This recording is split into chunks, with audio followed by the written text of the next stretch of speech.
I'm in my car again. Y'all can see. I'm at the bait and tackle shop waiting for them to open so I can get my bait to go fishing. And as I wait, we gonna read the rest of chapter 2 of Affirmative Action Around the World, an Empirical Study by Thomas Sowell.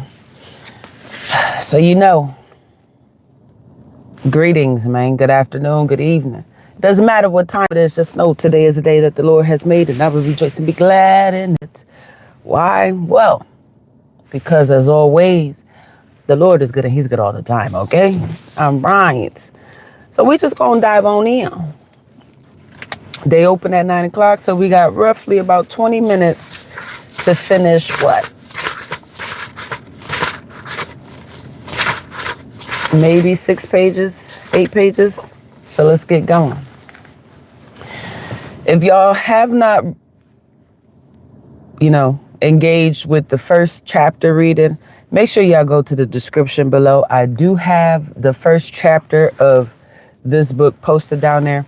I also have the first chapter of Barack Obama's, the Barack Obama and the Jim Crow media, The Return of the Nigger Breakers by Ishmael Reed. I have the first chapter reading on there as well. And I will be reading the second chapter today. That live is posted now. Y'all know I'm gonna be fishing by then. So bear with me. It might take me a little time to get started because I'm gonna be fishing. And it might take me some time to get through the reading because I'm gonna be fishing. And I got tights on because I'm ready for the gym. Today is pretty much my full body, but the main focus is legs. So we got that scheduled for today. So make sure y'all go down to the description. Y'all catch up with the rest of the readings. If y'all haven't followed along with us when we read Blood at the Root, A Racial Cleansing in America by Patrick Phillips, then I encourage y'all to tap in. All of that is posted in the description below. Every reading, every chapter. I even have the first chapter of this book there. And I have the first part of the second chapter in the description. We reading today, right now, the rest of chapter 2, and we done with affirmative action for this week, okay? And we'll tap back in, Lord's will, next week to read chapter 3. But without further ado, let's get into it. So in all these cases, it's getting foggy in here. Let me get the defroster on. In all these cases, there was abundant evidence that the less successful indigenous groups simply did not have the skills, experience, or attitudes that had enabled others to come in and surpass them.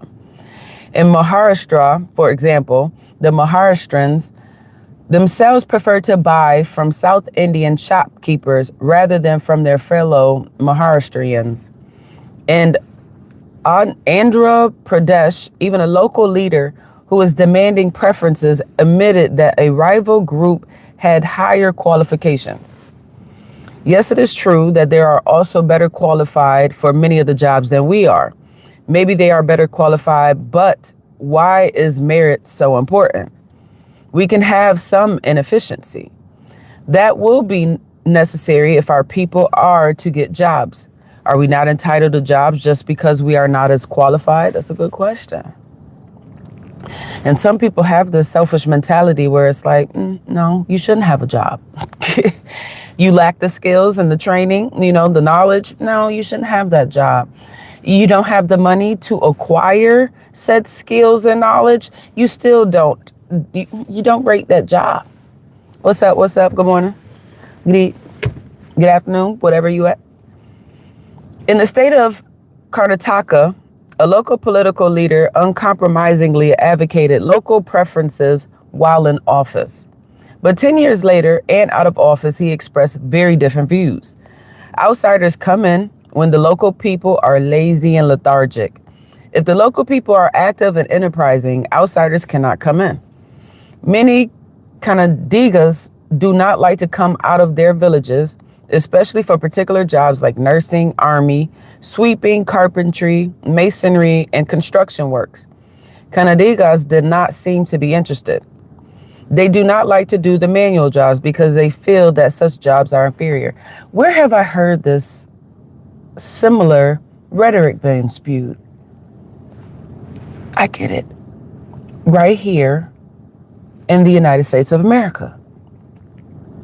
In regards to jobs that pertains to immigrants, where they say native-born citizens don't want these jobs. So that's why they're given to the refugees, to the immigrants. It's interesting because here it is, these people all the way across the water in India, and they got motherfucking rhetoric similar, damn near identical to us right here in the United States. It's interesting.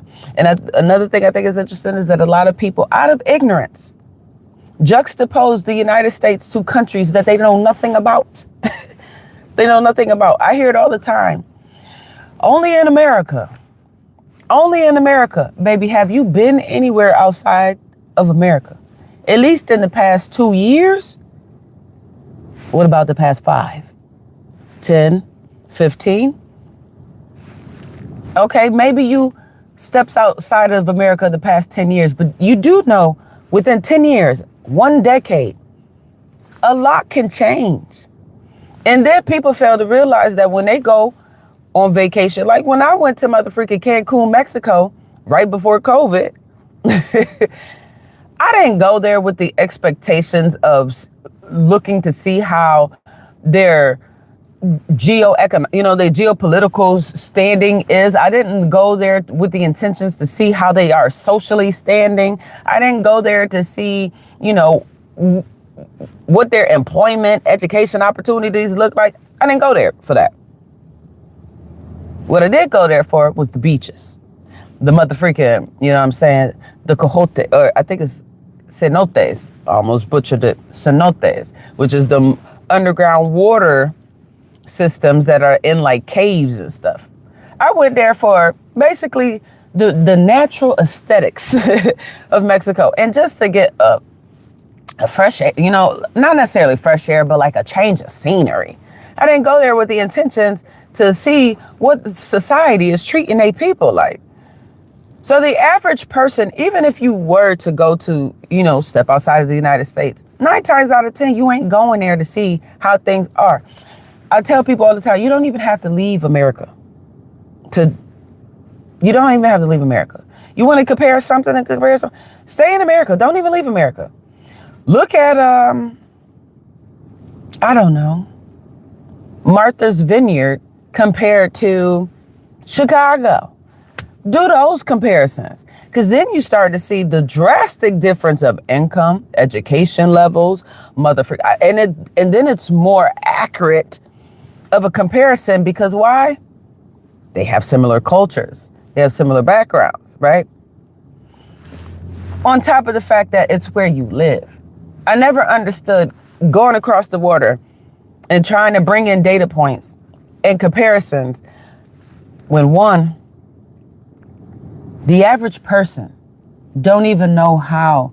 I can't even say the average person, because some of these niggas be professionals. These people are people that you would think will have statistical, like, analyzing skills. And these jokers lack it all. I've done heard Tucker Carlson, Candace Owens, motherfucking Ben Shapiro. I'm drawing some blanks on black political figures. And they will spew data points. And the way that they will spew data points, it's like, oh, baby, I don't know if it's because you are ignorant in the interpretation of data, or if this is intentional and you're intentionally obfuscating the data set, which you're literally doing this to confuse people on purpose. But you oh so wrong. Oh so wrong. It's like when I hear people talk about crime. Oh, the crime.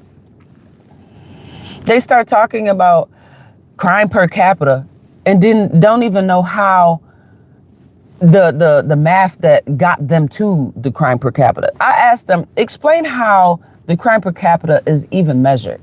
They can't even tell me that. But then they'll tell me that they got this information from some article. Okay, well, what's the methodology that acquired this data set?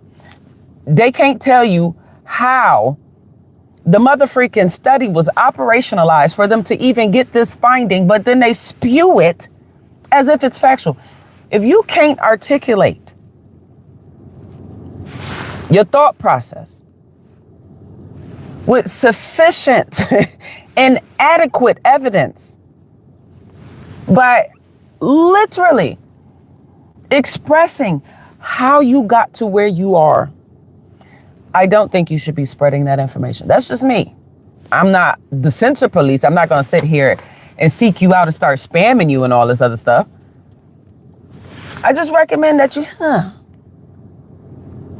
because you out here spreading misinformation, you know?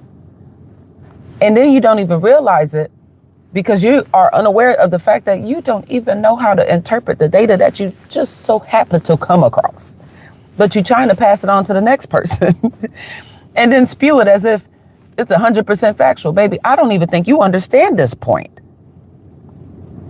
Maybe if you spend a little bit more time trying to comprehend, then maybe you'll see that the view that you currently have may not even be the view that you think you have because you understand this data point a little bit more. I'm just saying. Just saying. But let's continue. India. They saying similar rhetoric to here in the United States about how their people don't want them crappy jobs, the jobs that they view as like, I don't want that. Let them have it. Here in America, we do the same thing with motherfucking immigrants. We do that with low-level jobs, low-paying jobs. We're like, I don't want to be outside in New York weather picking motherfucking apples from the trees. I don't. You know, there's some people out here who's like that, and that's fine. But let's continue. While statistical disparities often used as showing a need for affirmative action, people take data sets and push it and say, hey, we need this, even though they don't even motherfucking comprehend what this data set is even saying. But let's continue. The reasons for these disparities usually get serious investigation, while much attention is focused on the supposed injustice of it all. The situation described in Karnataka is not unique. The state of Andhra Pradesh is the product of one of the internal reorganizations which have occurred at various times after India received its independence. During the era of British colonial rule, the city of Hyderabad was capital of the state of Hyderabad, a state ruled by an Indian prince. Meanwhile, ethnically and culturally very similar, people living in the adjoining state of Madras were under the rule of the British. After India became independent and absorbed the princely state of Hyderabad, it was understandable that a territorial reorganization would bring these very similar people together in the newly created state of Andhra Pradesh. For those who are in Indian, or maybe you reside in India, I'm butchering these cities and states in India. Forgive me. But although these people were the same in such things as race, language, and religion, their different histories under two different sets of rulers turned out to create very serious social, economic, and political disparities, similar to the United States, right? Where we may not share the same race as white people, but there's this commonality, especially when you're looking at the working class. We share, similarities when it comes to the fact that we're all working class. The fact that we have access or limited access to resources. Now, it may be presumed that white people, even the poor ones, have a bit more, a little leeway than the rest of us. But ideally, maybe when I tell you we're at the bottom of the totem pole, we're at the bottom of the totem pole. Because at the end of the day, I have rarely seen in the professional realm white people that come from poverty as such that people would consider them white trash. And then you see them as a doctor, that you see them as like some big time engineer. These things are rare, but at the same time, it happens. It's just the same with black people. It's rare that you see Black individuals sitting in certain spaces, whether it's, high ranking positions in the military, or maybe it's like senior positions in corporate world. You may not see us as often. They exist. There's some exceptions to the rules out there, but for the most part, we all lacking, you know what I'm saying? But you got people with their pride and their selfishness who only sees themselves, and they only want to elevate themselves, and they don't want nobody else getting there with help because they felt like they didn't have help. But let's continue. But although these people were the same in such things as race, language, religion, their different histories under two different sets of rulers turned out to create very serious social, economic, and political disparities.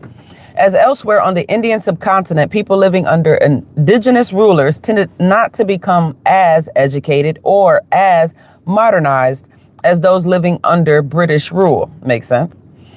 It's equivalent to here, the working class versus like the middle class and so forth, even though the middle class is like almost non-existent to distinct damn near. But anyways, for example, 17,000 out of 22,000 villages in the state of Hyderabad lacked a school.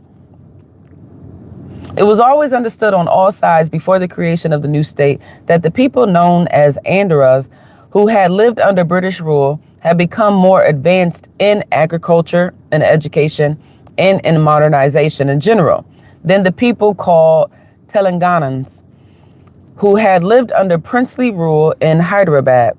Accordingly, various safeguards were provided in 1956 to assure the Telanganans of, among other things, numerical representation in government and in educational institutions for a period to end in 1969. However, when time for the end of these preferences and quotas arrived in January 1969, demands were made for their extension and expansion. Similar to here. Many people wrongfully believe that affirmative action and the DEI programs just been dismantled in the United States of America. No, baby, they haven't. They've just been restructured. It looks a little different now, but all you got to do is just read the legislation. Actually read the legislation, because this is how God's people perish for lack of knowledge. They sneak information past you because they know at the bare minimum, you ain't going to crack open no book. You're not going to read any of the legislation that they pass, because most of these legislations where most people wrongfully believe if a piece of legislation is passed about a certain topic, for example, in motherfreaking criminalizing, discrimination of LGBTQ. And then they pass this piece of legislation that says no more discrimination of LGBTQ. Ignorant niggas will look at that motherfucking piece of legislation, not read it, except for the clickbaity title, the attention grabbing title that says LGBTQ no longer allowed to be discriminated against. And then they'll sit here and be like, they'll tell everybody, it's banned. LGBTQ can't be discriminated against because they passed a piece of legislation.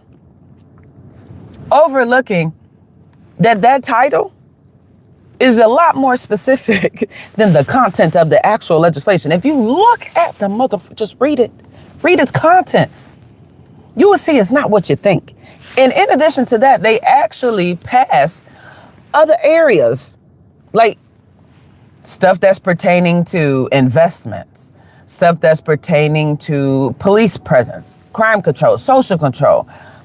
Other aspects of your lives is condensed in one piece of legislation. So there's so much things that go unnoticed. It just goes missed. Because why? All you read was that clickbaity title that said LGBTQ no longer allowed to be discriminated against. And then you go and start adding your own thoughts to what you think that piece of legislation is about, instead of reading the content. And I'm telling you, a lot of the times, the information be wrong, baby. It be wrong because you don't know the content. This is how they be sneaking stuff past. That's why I'm an advocate. Crack open your book. Read a book. Step outside your comfort zone. But let's continue. It's 9 o'clock almost. I gotta get my bait. It was always understood, what happened in the intervening years was that the Andhras had surpassed the Telangans in field after field wherever they came into competition. The city of Hyderabad, as the capital of the new state of Pradesh, became a center of competition and confrontation between the Telangans and the Andhras. Although Hyderabad was located in the Telanganan region, Andhras who had migrated there were more successful in this competition and formed what became known as Andhras colonies in the capital. By 1961, 1/4 of Hyderabad's inhabitants were migrants. Although most Indians were and would remain for decades more illiterate, most of the Andhra migrants were literate and thousands of them had gotten higher education. Unskilled migrants in the city were largely from other parts of the Telangana region, while Andhra migrants held clerical and other white-collar or middle-class jobs. Andhra farmers followed a long-standing practice of buying up land from Telangans and making it more productive. They just opened the door so I could get me some bait when I'm done reading. The Green Revolution was to put use by the Andhras, but not by the Telangans. In short, the Telangans were bested in many ways on their own turf, despite the preferences and quotas known as safeguards, and were therefore understandably apprehensive about their future if these safeguards ended on a schedule in 1969. University students began protests that spread to other areas and escalated into mob attacks on railroads and government facilities. State officials promised to replace outsiders with local Telangans and government jobs, but the Supreme Court of Andhra Pradesh ruled that they had exceeded their authority. Later, India's Supreme Court overruled that the state court allowing local officials to proceed with local preferences. This set off 6 months of violence by contending forces in Andhra Pradesh. Telangans now began to demand their own separate state, which would have given them the uncontested right to establish their own preferences and quotas. But the central government of India saw in this the threat that other states will begin to fragment into innumerable ethnic enclaves, seeking their own statehood. Now I'm telling you, positions of power always fear independence. I don't know what the freak it is about independence be putting these jokers in the chokehold. Thank you for putting some salt out. Now I can take these ice cleats off my feet.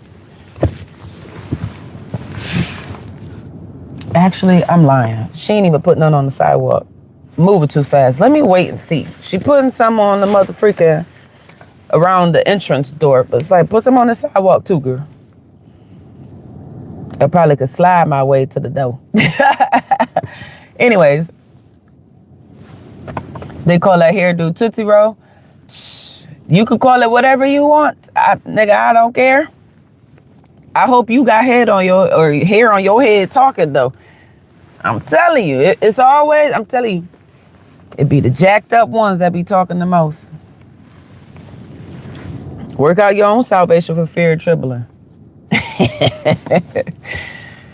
And I hope you ain't young with a receding hairline, because I send the blood of Jesus across that hairline. May he heal it and restore it, if that's the case.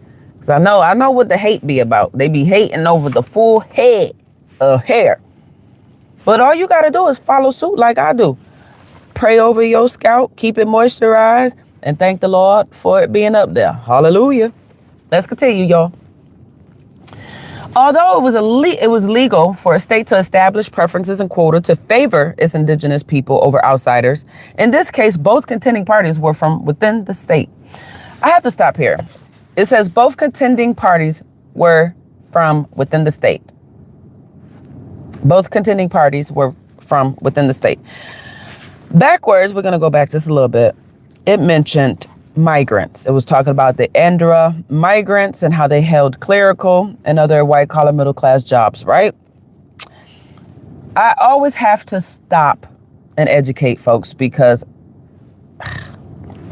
when I tell you The amount of people who interchangeably use the term migrant and immigrant, baby, is galore. And it's evident that niggas ain't cracking open a dictionary to figure out what the motherfucking difference is. So this is a channel of spreading knowledge, you know? So I got you. Let me tell you what a migrant is. Because some of y'all niggas be sitting here talking about migrants. But what you really mean are immigrants. But you're too stupid to make sure what you saying is accurate, and you just letting words come out your mouth and ain't even fact checking, ain't motherfucking checking. I'm telling you, sometimes it's okay to just not allow your lips to separate and just ponder on what it is that you believe you want to let out your mouth. Just so you can see, just so you can gauge and make sure it's as accurate as it can be. Now, I know ain't nothing 100%. Nothing, especially with man. Nothing's 100%. Nothing is exhaustive, However, the goal is to get as close as possible. Migrant. Let me tell y'all the difference between migrants and immigrants. Migrants are people who go to and fro within a community. In this case, we're talking about a country. So a migrant are people who already reside in a country, whether they are a citizen, they are a document, however, they already there. And then they decide, I don't like it in this city. I don't like this town. I don't like this village, this county. I don't like this state. I'm going to move, right? I live in New York. So it's like a person saying, you know what? The jobs out here in Nassau County are trash. I feel like my children ain't getting an adequate education, and I can't stand my neighbors, okay? So I'm moving. Honestly, I don't even want to live in New York State anymore because it's expensive as hell. So where I'm gonna move? Let me crack open my map. Okay. They got little to no taxes over there. Okay. The Second Amendment is cool. We ain't got all these extra harsh motherfucking laws around firearms. Okay, I'm allowed to motherfucking collect rainwater. It's not illegal like it is in California. Okay, I'm gonna move to Phoenix, Arizona, which is in Maricopa County. Ding ding, niggas. Excuse me. I'm trying to educate y'all, and some of y'all might be apprehensive to the education if I call y'all a nigga, so forgive me. Forgive me. But people, that is a migrant. It's a person who already resides somewhere in a location, and they're like, I don't like it here. I must stay within this. At a macro level, I'm gonna stay in this country, or at a macro level, I'm gonna stay in this state, and I'm just gonna move to another city or another county, or I'm gonna stay in this country and just move to another state. That is a motherfucking migrant. Now, let me tell y'all what an immigrant is, because they're not the same. So please stop using them synonymously. These words are not interchangeable. Immigrants.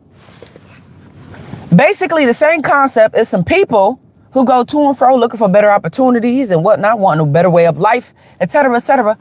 But they are not native to that motherfucking country, bro. For example, I don't like it here in America. I done lived in California. I done lived in motherfucking New York State.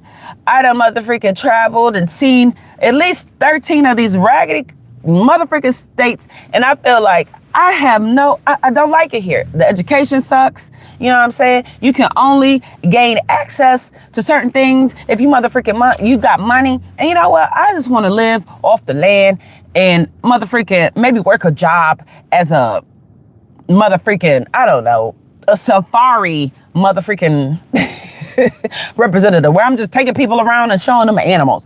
You know what? I want to move from New York State and I'm going to move to some safari country in Africa. I'm drawing a blank on them right now, so I can't think of it, and I don't want to lie on it. And then, boop, now I'm over there. That is an immigrant. It's a person who goes from one country to another country looking for a better way of life, yada, yada, yada. A migrant is a person who stays within their country looking for a better way of life, yada, yada, yada. They're not interchangeable. They're not synonymous. One maintains in one proximity. That's it. And the other is like, you know what? I'm going from one location to a completely another, and it probably I got to cross the water to get there. You know what I'm saying? It's a whole new country, bro. Immigrant, migrant, not synonymous. You shouldn't use them interchangeably. This is why I encourage y'all to have a dictionary. Use them sometimes, you know. But let's continue, because I gotta go. I'm supposed to be fishing. I'm over here cutting into my fishing time.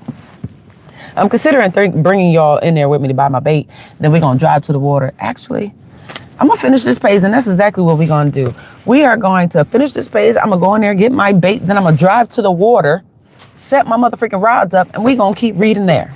Let me read this comment. Wrong. Most Mexicans are Native Americans. What am I wrong about? Please. Did I miss it? Did I at some point say that Mexicans are not Native Americans? Because last time I checked, I used the terms immigrants and migrants. Now, if your brain heard the words migrants and immigrants and you went to Mexicans and they're not motherfreaking citizens or indigenous folks to the native or to the United States of America, then baby, that's on you. I ain't got squat to do with your thought process. But this is why you are here. I got you. Listen with comprehension. Read with comprehension. Make sure you know what it is that you responded to.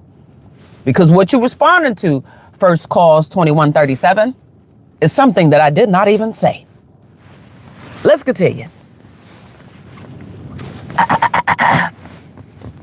Although it was legal for a state to establish preferences and quotas to favor its indigenous people over outsiders, in this case, both contending parties were from within the state, amid political strife and violence in the streets, a compromise was worked out, even though it required a constitutional amendment. Preferences and quotas for local people were now officially permitted within a region within a state. This gave the Telangans what they wanted, without the need to fragment the state.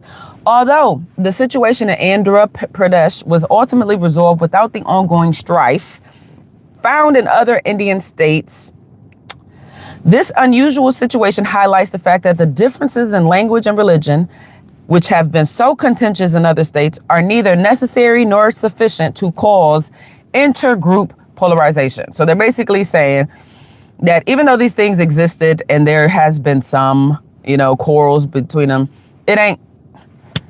it's not, you can't just say, yeah, this is the cause.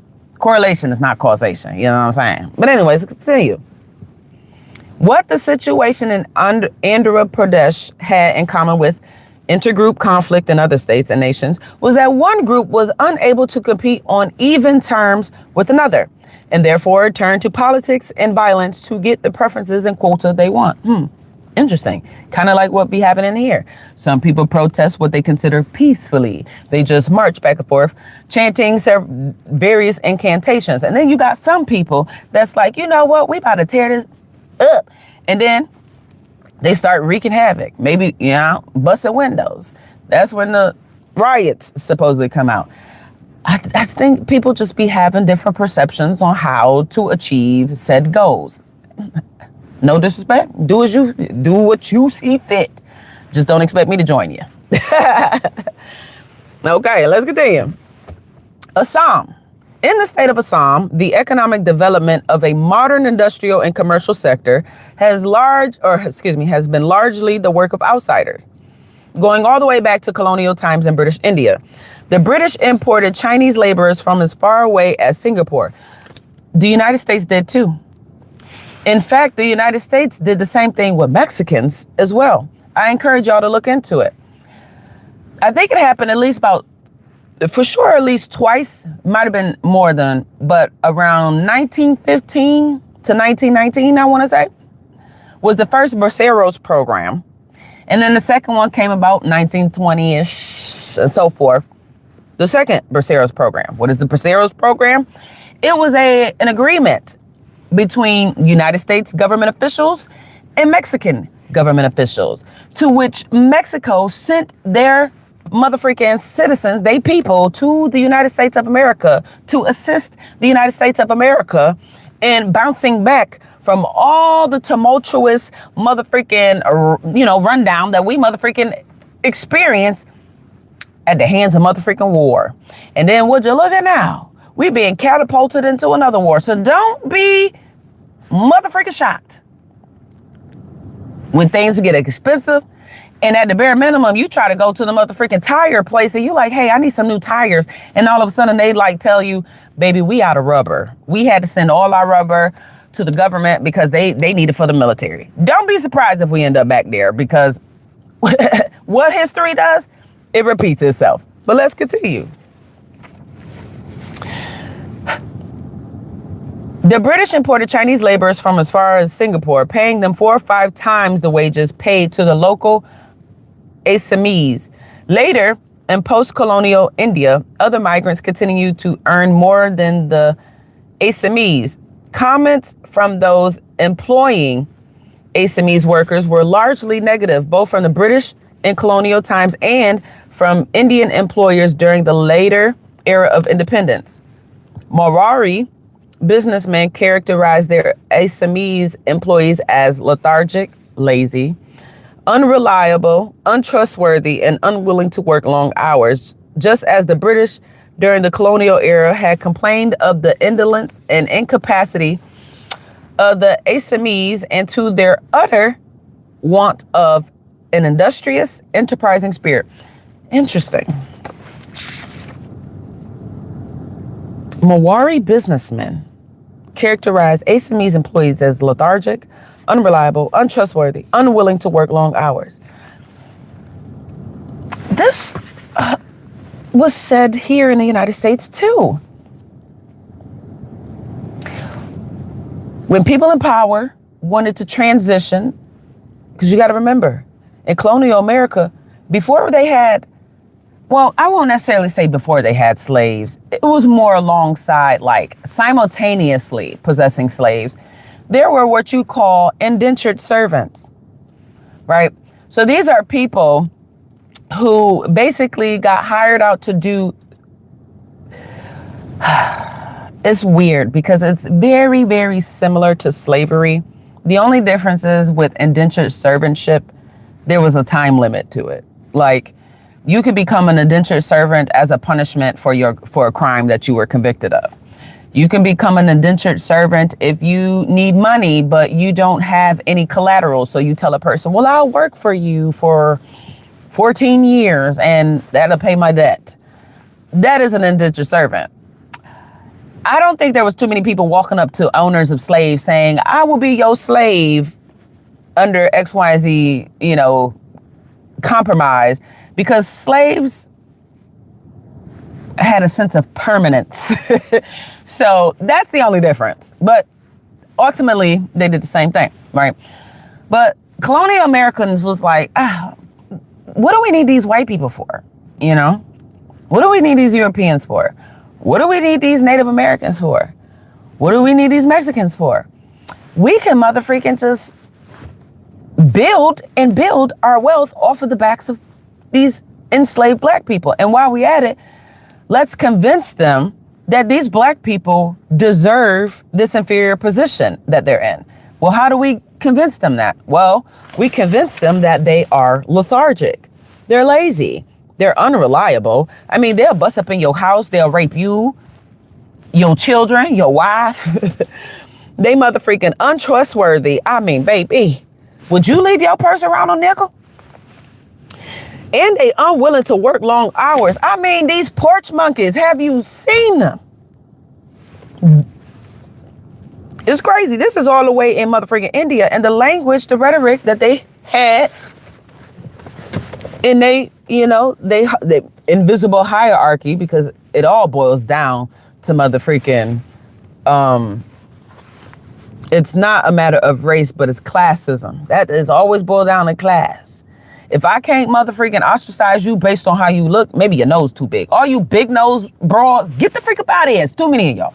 You narrow nose people, we in control because it's less of us than them. You know, we'll take blue eyes over brown eyes. Anybody who paid attention in biology, you know, in science, you know that having brown eyes is a dominant gene. Mother freaking colored eyes is a recessive gene. So ideally, no damn duh, there's gonna be less people with colored eyes compared to brown. But niggas would be like, nah, you are innately inferior to me. You are just, you can't even govern yourself. You need me to control you. You need it. And you don't need to get paid adequately for my control. That's just what it is. Interesting. Let me see how many pages we got left. Hold on. I had a page sticker. Maybe. This freaking page is sticker. 2, 3, 4, 5. Damn, 6. How many we read? 7? How many I read, Jesus? Y'all, I barely even made it to 2 pages. We gonna keep reading.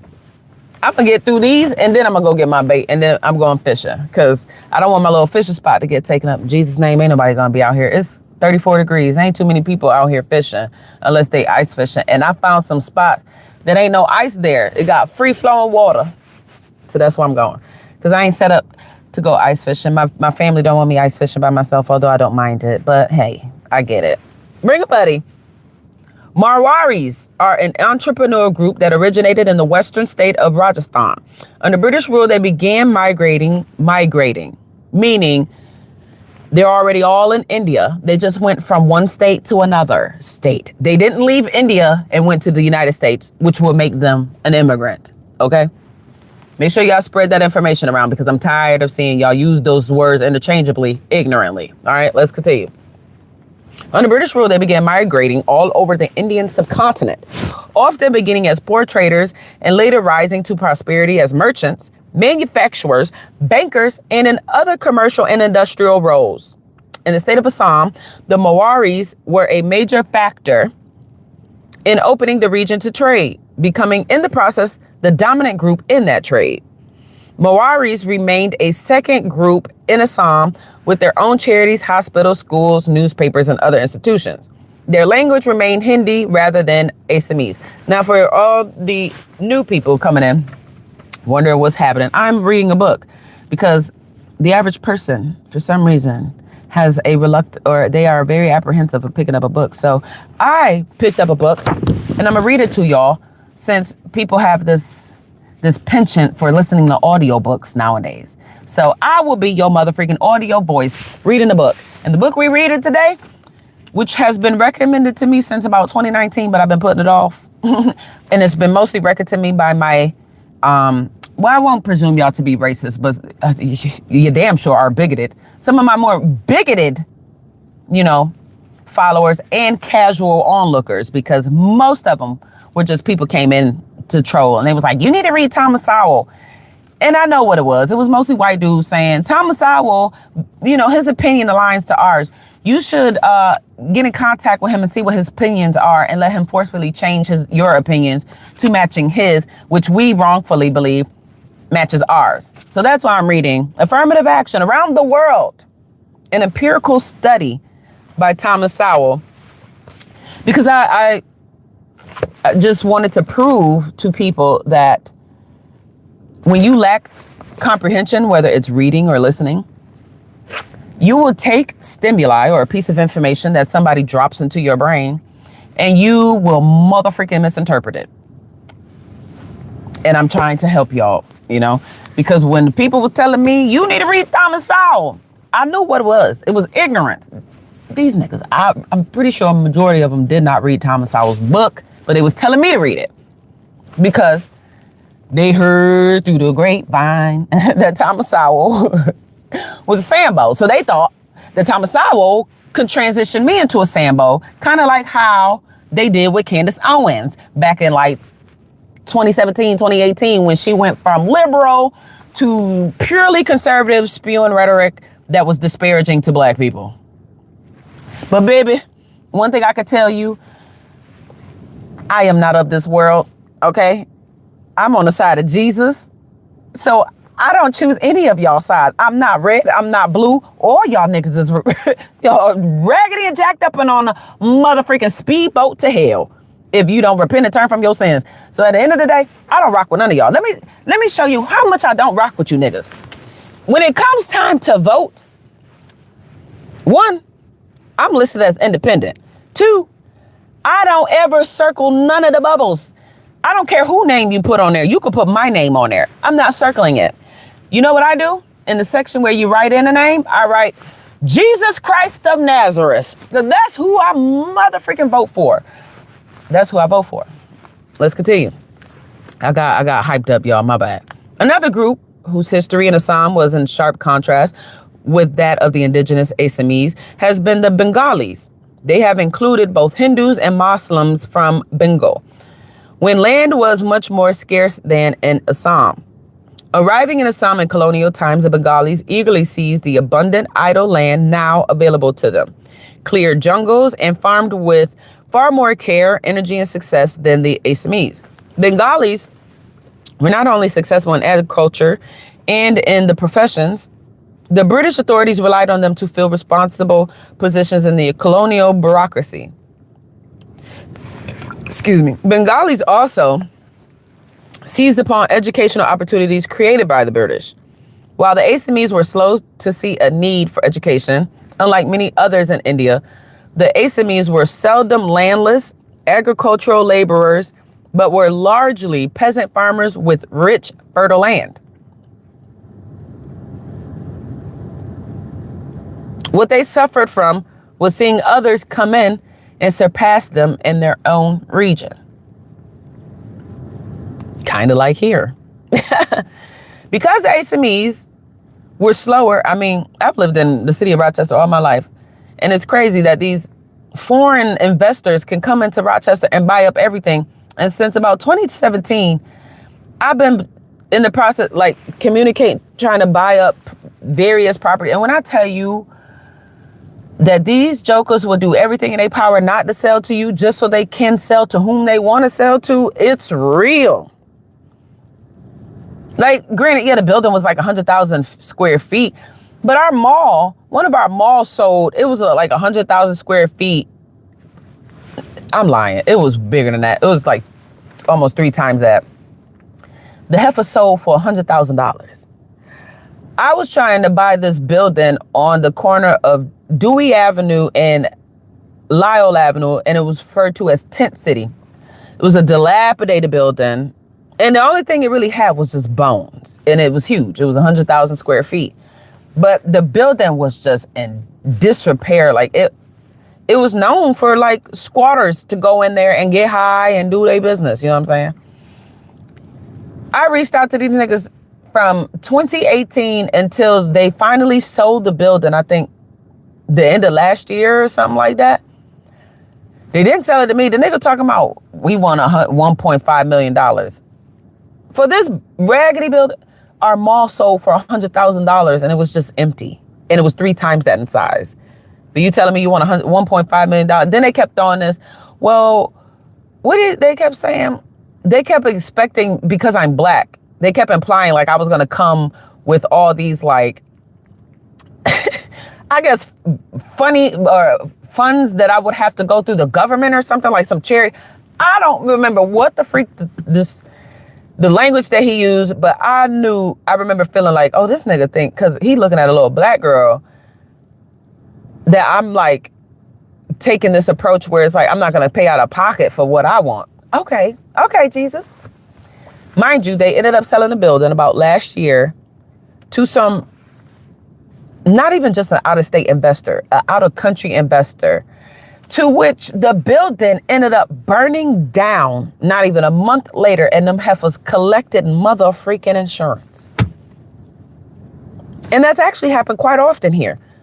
About 3 buildings in a span of 2 months burnt down. And niggas was just out here collecting insurance. But they won't sell the buildings to the people here that's inquiring about them. But anyways, let's continue, because I'm trying to finish. I'm going to get through these 2 pages, and then I'm going to take y'all in there with me to get some bait so we can go fishing. I'm a little annoyed, though, because I be thinking about that building like, one day I'm going to ride by that building, and I'm going to show you. Actually, I'm going to take a picture of it, and I'm going to post it in my motherfucking community post so y'all can see what I'm talking about. And I'm going to show y'all the before picture, because I got the before, and I got the after. And it's only like a couple of pieces of walls standing there. They burnt it down, man. Burnt it down. I was so pissed. Especially because it was a historic building in a historic community. You just sell it to these outside investors and then burn it down. Lord have mercy. Let me get it together, Tier. All right, let me see where I left off. Bureaucracy. Bengalis also seized upon educational opportunities created by the British. While the Assamese were slow to see a need for education, unlike many others in India, the Assamese were seldom landless, agricultural laborers, but were largely peasant farmers with rich, fertile land. What they suffered from was seeing others come in and surpass them in their own region. Because the Assamese were slower to take advantage of educational opportunities, the Bengalis were far better represented in educational institution and in government employment. Thus, the language of education and government in Assam became Bengali rather than Assamese. As a result, those Assamese who eventually began to seek education found a language handicap confronting them. However, as far back as the mid-19th century, the Assamese were able to get the British authorities to change the language of the schools from Bengali to Assamese.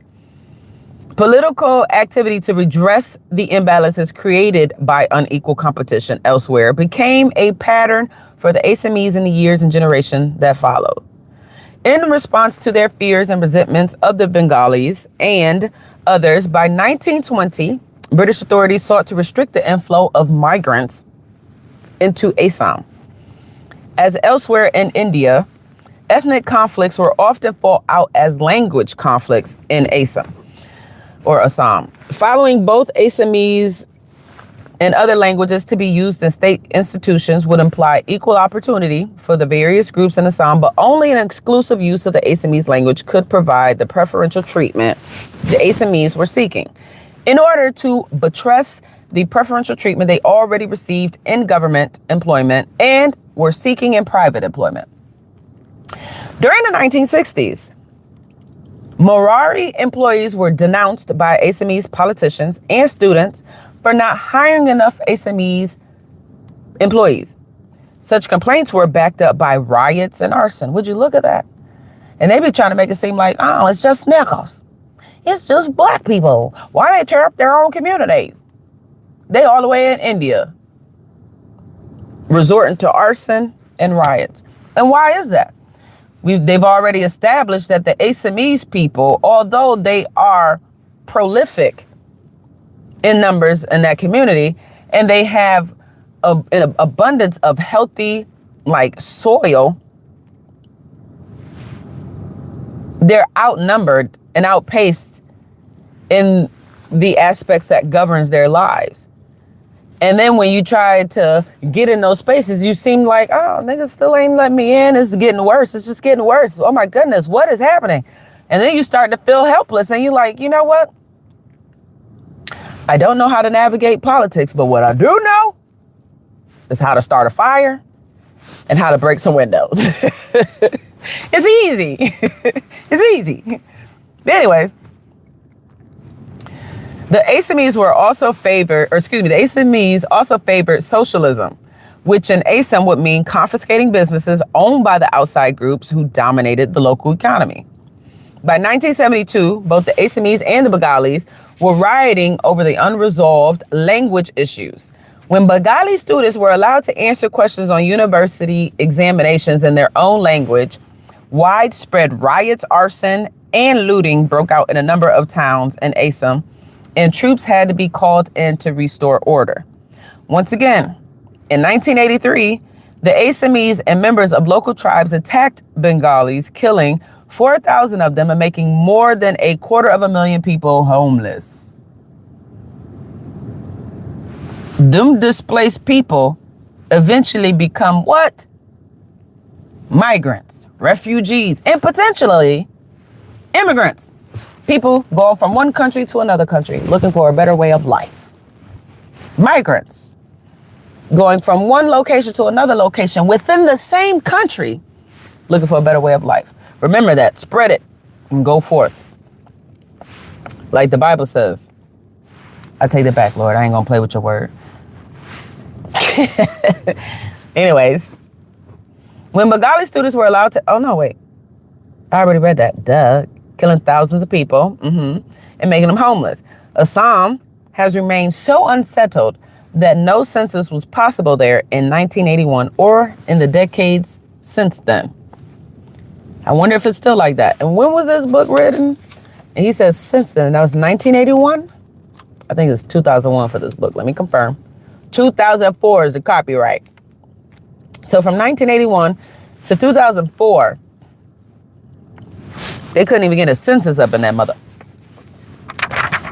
It's crazy. It's crazy. All right, y'all. I'm going to pause it real quick. I'm going to take y'all with me into the bait shop. I got to get some bait to commence my fishing before I go to the gym.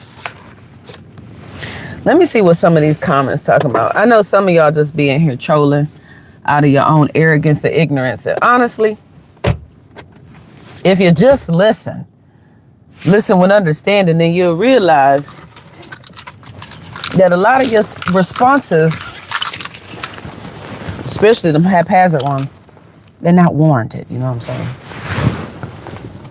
They're not warranted. But let me turn my car off. Sorry about the haters. It's all right. You ain't got to apologize for nobody. All right, let me scroll all the way to the top before I go in there. See what these comments say. I saw something like talk about I hate you. Maybe, well, I love you with the godly love. You hear me? All right, let me scroll. I'm not sure what TYSM means, but appreciate you for your feedback. Can you say my name today? Today is your birthday. Okay. Happy birthday, Miss Piper. It looks like a female from your picture. If you're not, forgive me. Don't beg, they are trying to say. I don't know who that's intended for. Okay, we're going to keep it moving. They said no one cares. Boy, leave Piper alone. Piper, happy birthday, girl. God bless you. May he bless you with many more. Forget these people. Some people just be out here trolling. I hate you. Baby, it's okay. It's okay. It's okay. And I still love you with the godly love. No. I allowed the troll messages to come in because, like I told you, I don't censor. And at the end of the day, I don't need to know who these people are. Jesus know who they are, and they will be handled. They will be dealt with accordingly. So I trust it. Let's keep going. What are we talking about? We were talking about affirmative action around the world, an empirical study written by Thomas Sowell, which has been excessively recommended to me to read by mostly some of my bigoted white conservative, even casual, but fan base. Well, I don't want to call y'all fans because y'all not fans, but supporters, because even your weird language, even your disparaging comments helps me on the algorithm. That's why I don't block it. You see what I'm saying? They call it hairdo Tootsie Roll. I think I read that one already. No, it's 2-strand twists, baby. Boring. I mean, that's why people perish for lack of knowledge. I don't know too many people that find reading a book fun, except people who are avid book readers. I don't know how to tell you. You probably don't read that often. If you build the muscles, it won't be so boring. Hello. Sorry about the haters. Again, you don't need to apologize for nobody but yourself and your own actions. You ain't got no control over nobody else, but I appreciate you for stopping in here and, fellowshipping with me. They dumb. Oh, Lord. I mean, maybe they do got mamas and daddies. I don't know. It ain't my job to figure out why somebody being a turd. Take it up with Jesus. That's all I'm going to say. Cast your cares on the Lord. You mad at somebody? Baby, take it to Jesus, because I ain't got squat to do with it. I can't help you. Thomas Sowell is a joke and a loser. I mean, you entitled to your opinion. So far, this is the only book that I have read by him, and I'm feeling it. I'm feeling it. Lady, get off the plantation. I never was on a plantation, you know. I got some kinfolk that were, but I was not. In fact, my daddy is alive and well today, and he's only 63 years old. And my daddy was actually a sharecropper down south. Yeah. Hello. What's up? What's up? What's up? Have a great day, y'all. You are the best. You the best. You know what I'm saying? You sick? Well, I speak healing to your body. For the Bible says, from the crown of the heads to us, well, from the crown of our head to the soles of our feet, we are healed. He was wounded for our transgressions, chastised. I be butchering that scripture, but I know he was wounded for our transgressions. You know, he whooped butt for our, iniquities, and for the chastisement of our peace that came upon him, we are healed.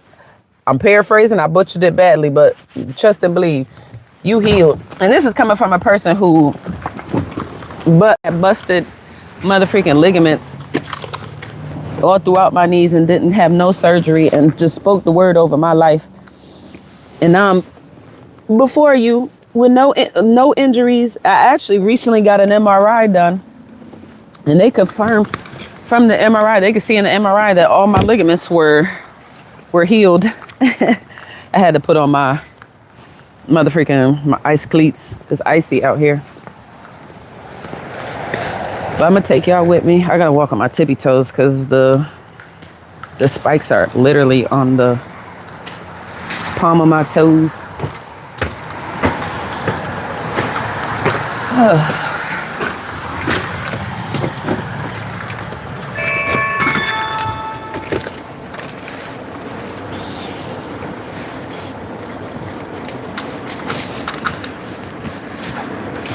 These people do live here. I think they live upstairs, and then they got a tackle shop downstairs or something. So sometimes I'll be having to wait for them.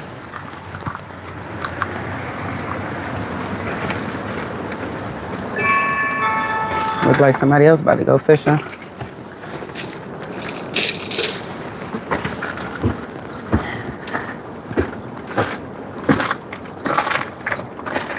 Hi. I know they're here. I seen them throwing out salt earlier. Right, yeah. Hi. Please don't ring that bell like that, please. You ring it once and just wait. I didn't know. Okay, I heard you. I ain't trying to make you distraught and all that. I'm just trying to get some stuff. Ringing a bell like that. I mean, I heard you. I won't do it again, but I know some people, there's no response. They're going to press it. No, we just have it one time. Well, you should set it up like that so it don't ring. It is like that. Most people know that. You know what can I get for you? I will. You know what? It's okay. I won't get no service here. What's your name, ma'am? My name is Dawn. Dawn? Okay. I don't know if you know, but I was recording. I'm going to send this to the Attorney State General's office. I don't think that was appropriate. You know what I'm saying? Okay. Thank you.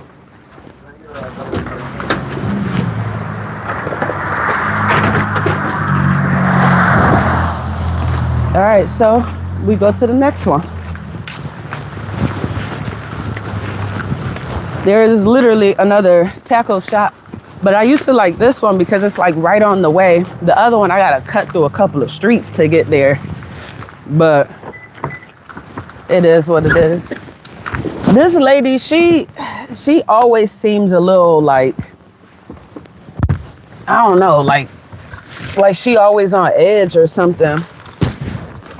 Because one day she came in here and I said, your husband, and I don't know whose shop it is. I was always told that it was a husband and a wife that owned it.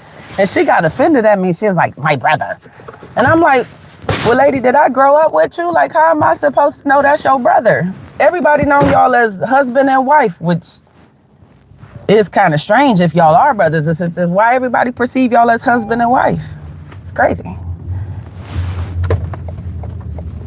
But I've also heard rumors that the brother and sister are like strung out on drugs. So maybe that has, or they were once upon a time strung out on drugs. So maybe that's why her emotions are a little wonky. I don't know. But she do come off a little skittish. It's weird. It's like, girl. And I only pressed the doorbell 3 times. Like, she talking about most people know that. How? I got a doorbell on my door. When people come to my house, they'll press the doorbell 1 time. Okay. Do. You wait a little bit and you press it again. Now, if your house is only like 500 square feet and you upset because you're like, dang, I'm not that far. Why are you over here? That's cool. But how am I supposed to know that? I don't live here. You don't have a sign that says, please press the doorbell once. They got all types of signs on that door. They say, if the door is locked, please ring the doorbell. They had a sign on the, what is it called? The vending machine that says, we aren't taking card or cash bills, coins only. Then they had another sign that talked about, go to, I think it's, 7-Eleven and request like quarters. So it's like, if you want something, just put the signage there. To be sitting here going back and forth with customers over something that they didn't know, like, ma'am, I ain't got time for it. And I'm not the type of person that's gonna spend money with you when I feel like you put me in a precarious situation. I'm ringing the doorbell because you're taking forever. You know what I'm saying? And then another gentleman walked up, you know what I'm saying? So I'm like, I don't know what she doing. I don't know what she got on. So I ring the doorbell because it's there. It's like, baby, you got to try Jesus. Stuff like this shouldn't be having people panties in a bunch. You know what I'm saying? Shawty act like I done kicked sand in her vagina and then turned around and kicked her in the clitoris. Ma'am, how am I supposed to know you only want the doorbell rung once? Jesus. But this is why I be saying, you gotta be patient with people, because people, like the Bible says, you don't know the heart of another man. Some people out here, they be on 100 and the day just started. Like, I kid you not. Google said that they were open since 6 a.m., but I've been here since 8:50-ish, I think it was. And I came and the door was locking on the sign that says they open from like 9 to 6 or something like that. So I've been here since 9 and her door was locked. Mind you, I sat here, and I watched her come out and throw the salt just on the stair that lead up to the door. Not the rest of the property, just the little patio or whatever. And so it's like, okay, lady, it's only 9:45. And this is me like after leaving for what? I've been driving for maybe 5 minutes. It's 9:45. Every time I come here, I feel like it's always the same thing. I'm ringing the doorbell, waiting around. Don't know if they here, if they open, maybe they on break. Maybe they in the back shooting up, snorting. I don't know. But I feel like it's always the same. And then what I do, get in my car, and then I be like, oh, I'm going to go to the next spot. Because half the time I be wondering, like, how they still open. Because it seems like they rarely get any business. I live out in this area, so that's how I'm familiar with them. But it's like, how the freak y'all open? And then it seemed to be ran by presumed tech heads. So it's just like, is this a cover up? One of them cover fronts? I don't know. We got a lot of them in Rochester. We got a lot of motherfucking cover fronts in Rochester. We still got this mattress place in Henrietta, New York. Baby, they then never ever, I've never seen a motherfucking customer there. My mom lived here since what, like 77 or something like that. She ain't never motherfucking seen a customer go in there, no nothing, but these people still in business. So it's a lot of money laundering spots and cover-ups or cover fronts, but hey, it is what it is. I'll just go to the next little fisher spot and bait and tackle spot, and then I'll get me some bait and go about my business. But that was weird. That was weird.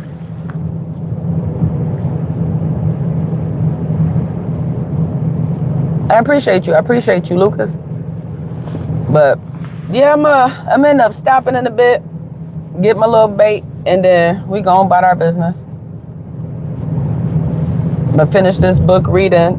I'm gonna have to change the time for the live reading on the other book, the Barack Obama and the Jim Crow era media. I'm gonna have to push that for a later time because I want to get a little fishing, and then I want to get my butt onto the gym.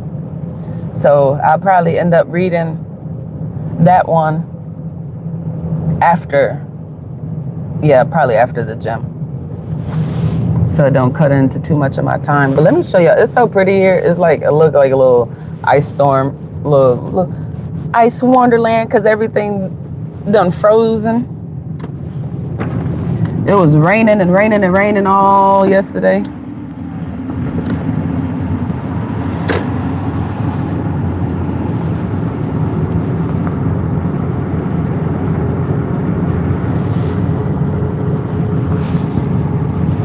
So right here is the little fishing spot that I'm gonna end up crawling into. I'm gonna pull into.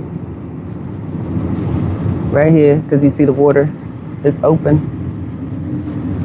It ain't all frozen.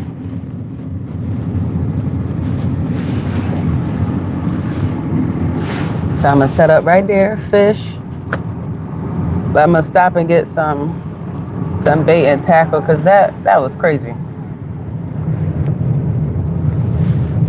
But the crazy part about it, and I know some people a lot of people get annoyed with hearing it and stuff, but this is like very common, like an experience that is very common for Black people, because like in the same area, I think I got it recorded too, because it was like a couple of years ago, I was out scouting for some deer, and I was in this like same little area. I think I was probably like maybe 3 or 4 miles further west though, but I was like walking through, and mind you, like you can see all the little placards hanging up that indicates like this is government land, is public land, because it literally has the little square yellow blue sign that looks like a little sun with some water, and it says like public land, like, you know, it's marked.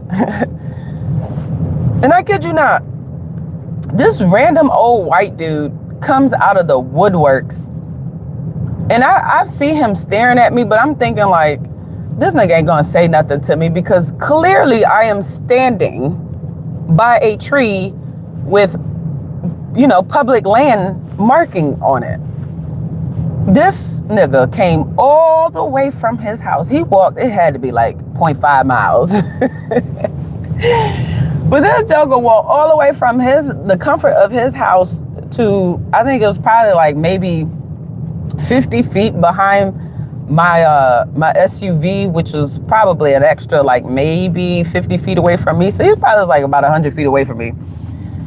And oh, this is the bait and tackle spot. I gotta turn around.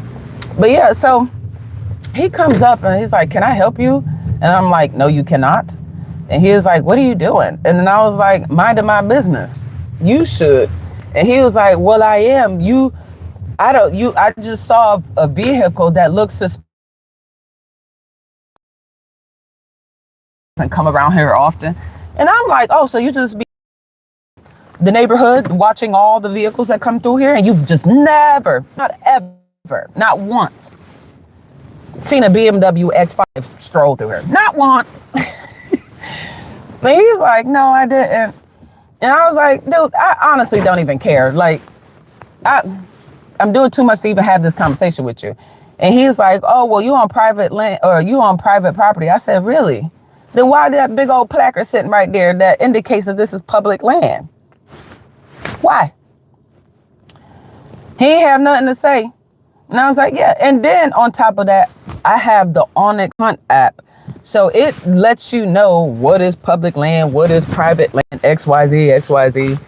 So not only am I standing right next to the motherfreaking government enforced like sign, But I also am using my phone that confirms, like, yep, this is public property. But this dude was motherfucking just bent out of shape, all in my business, because he didn't want me over there. Another instance, in Arundecoit Bay, there's a, I'm gonna show y'all. I'm gonna really show y'all one of these days. I'm gonna go over there. It's public land, but it's all marked up with like private signage. And I called the county because they're the people that's over that stuff to see if they can get some signage out there, because I told them like the locals over there be, you know, my bad, but they be bullying and bogarting that area. They got private signs and that's not even theirs.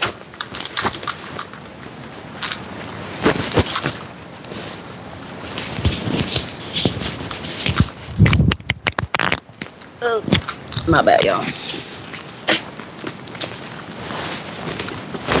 I done dropped my magnet.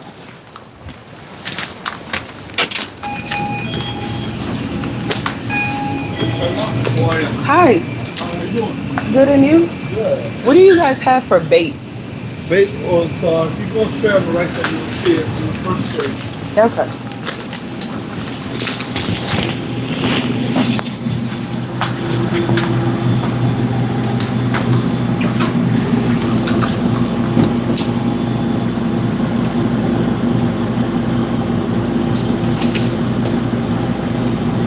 We don't really have the other spot. They at least had like minnows, worms, freaking trout egg sacks.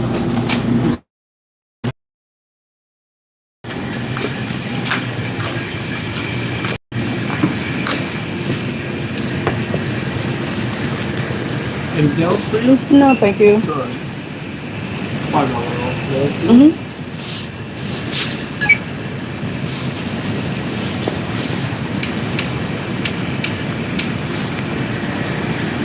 Thank you so much. Thank Have a you. good day. You too.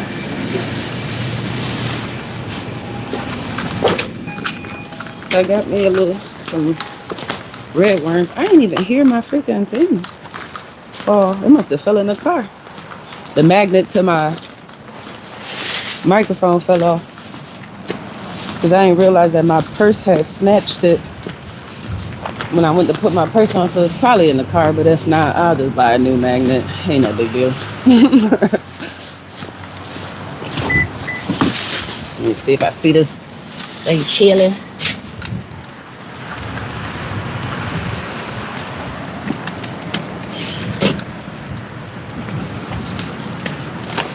No. All right, I'm gonna have to buy a new magnet. But meanwhile, let me get another magnet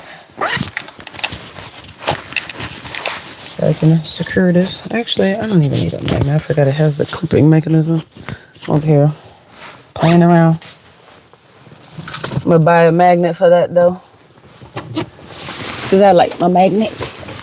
All right, so now I'm gonna drive to this fishing spot. I got my worms. That's literally all I got, because this is like a convenience store, but they just so happen to have some worms on hand.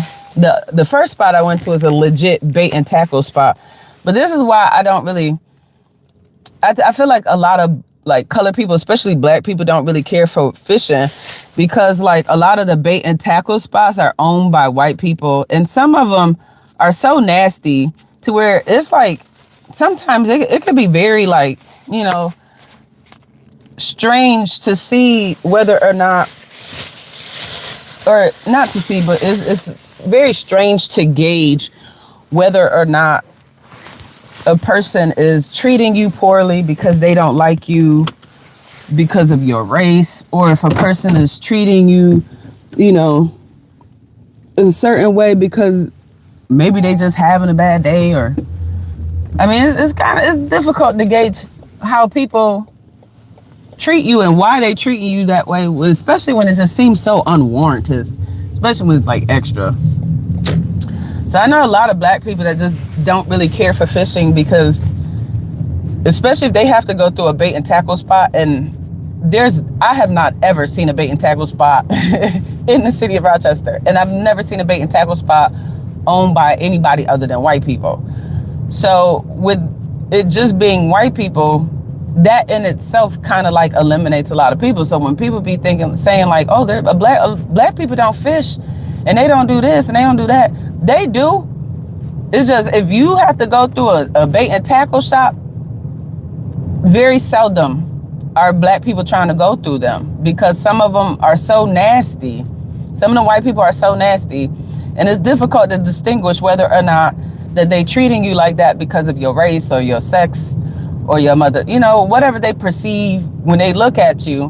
But at the end of the day, it don't matter how they do it, because it's like, this is a business.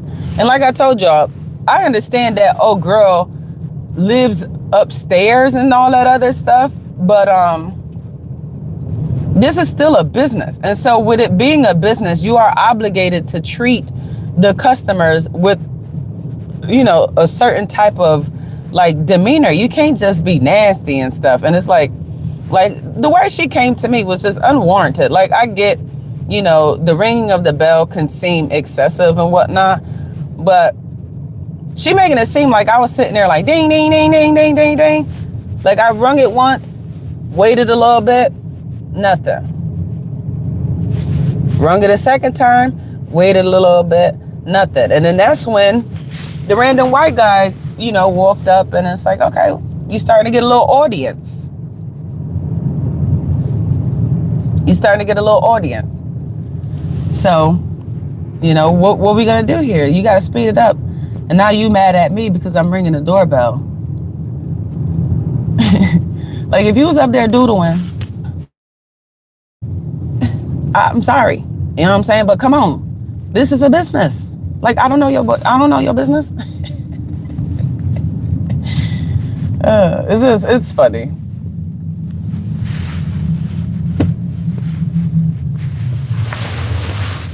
But that's why for me, usually, today is not that day, but usually for me, when I go fishing, because I do a lot of composting anyways, I basically have like my own little worm farm set up. I left and I was like, oh, I could just spend a little $5 on some worms. It's not gonna hurt. But I should have just got some worms out of my house, you know, or not out of my house, but at my house, because I got a big old compost bin full of worms, you know, because that's what I usually do anyways when I go fishing. I usually try to get my bait here because, like I said, I don't really care for going to bait and tackle shops. I usually go to like Walmart for my bait, because there's a level of expectation when it comes to customer service that these bait and tackle shops, because they are smaller establishments and they're more like mom and pop type shops, they think they could treat you any old kind of way. It's like, baby, the only reason why you live upstairs and your bait shop is downstairs is because it's easier on your expenses. Like, I ain't no fool. But let's get back into this book. Let me turn my defroster on. It's starting to frost up again. Violence in pursuit of ethnic preference claims have not been confined to Assam. In Maharashtra, a paramilitary movement called Shiv Sena has specialized in intimidation and violence directed against various outsiders who dominate the economy of Bombay, the capital of Maharashtra. As various other outsiders dominated the economy of Assam, this intimidation and violence has likewise been directed against political authorities and private businesses from whom preferential hiring of Maharashtrians was demanded. When presenting such demands to an official of India Oil, for example, these demands were accompanied by the observation: you are sitting inside the office, but your oil drums are outside. The background to the pressures for preferential policies in the city of Bombay, now renamed Mumbai, and in the surrounding state of Maharashtra was much the same as in Assam. Indigenous locals were simply no match for outsiders who were much preferred as employees and much more successful as entrepreneurs. Indeed, Even advocates of the locals tacitly admitted that they were not equal in performance to outsiders and used that as an argument for preferential treatment. It's crazy. If you have two plants, one with hardy roots and broad leaves and the other with only weak roots and small leaves, they cannot drink the water, the soil nutrients, or absorb the sun's energy with the same efficiency. The weak plant needs more attention so that it can catch up and one day produce beautiful fruit. Entrepreneurs from the neighboring state of Gujarat were the largest group of business executives in Bombay, in the middle of the 20th century, and were more than half of all managers and companies they surveyed. Maharashtrians were virtually non-existent at these high levels and were also not much in demand as workers, since they were considered to be lacking in both skills and productive attitudes. All this was turned into sources of resentment of discrimination against indigenous locals by an ambitious editor named Bale Thackeray, who also found the Shiv Sena movement to redress these grievances. In 1965, the magazine that Thackeray edited ran a series of stories about the dominance of outsiders in high economic positions in Bombay. These exposés not only caused the magazine's circulation to skyrocket, it created the atmosphere in which the Shiv Sena movement could be born and flourish. Operating much like the paramilitary forces which brought Mussolini and Hitler to power, Shiv Sena became a force both in politics and in the streets. It ran candidates for political office, organized boycotts, and has been implicated in violence and murder, principally against outsiders. Originating in Bombay, Shiv Sena over the years became a dominant political force in the whole state of Maharashtra, and at the beginning of the 21st century had 15 seats in India's national parliament. Its central issue of hiring preferences and quotas of Maharashtrians expanded to include anti-Muslim agitations, opposition to foreign ownership of Air India, refusal to allow a cricket match between India and Pakistan to take place in Maharashtra. In short, whatever issues would appeal to xenophobia against a growing list of enemies. Meanwhile, group identity politics was growing in other states. In localities and nationally, a Hindu extremist party was rising to challenge the Congress Party that had ruled India for 30 consecutive years since independence in 1947. This Bharatiya Janata Party, better known as BJP, whipped up emotions over such things as the fact that Muslims had invaded India in centuries past. BJP formed a political alliance with Shiv Sena and eventually became the ruling party of India. In the wake of the rise of Shiv Sena, more Maharashtrians began to be hired in greater numbers and in higher positions than before. However, as noted in Chapter 1, the rise had been preceded by a huge increase in the number of educated Maharashtrians, antedating the founding of Shiv Sena, so that it is not easy to determine how much of their advancement was due specifically to that organization and the preferential treatment that is fostered. What is more clearly attributable to Shiv Sena is an escalating polarization in Maharashtra between the indigenous people, who are barely a majority, in various other ethnic and religious groups who began to fight back.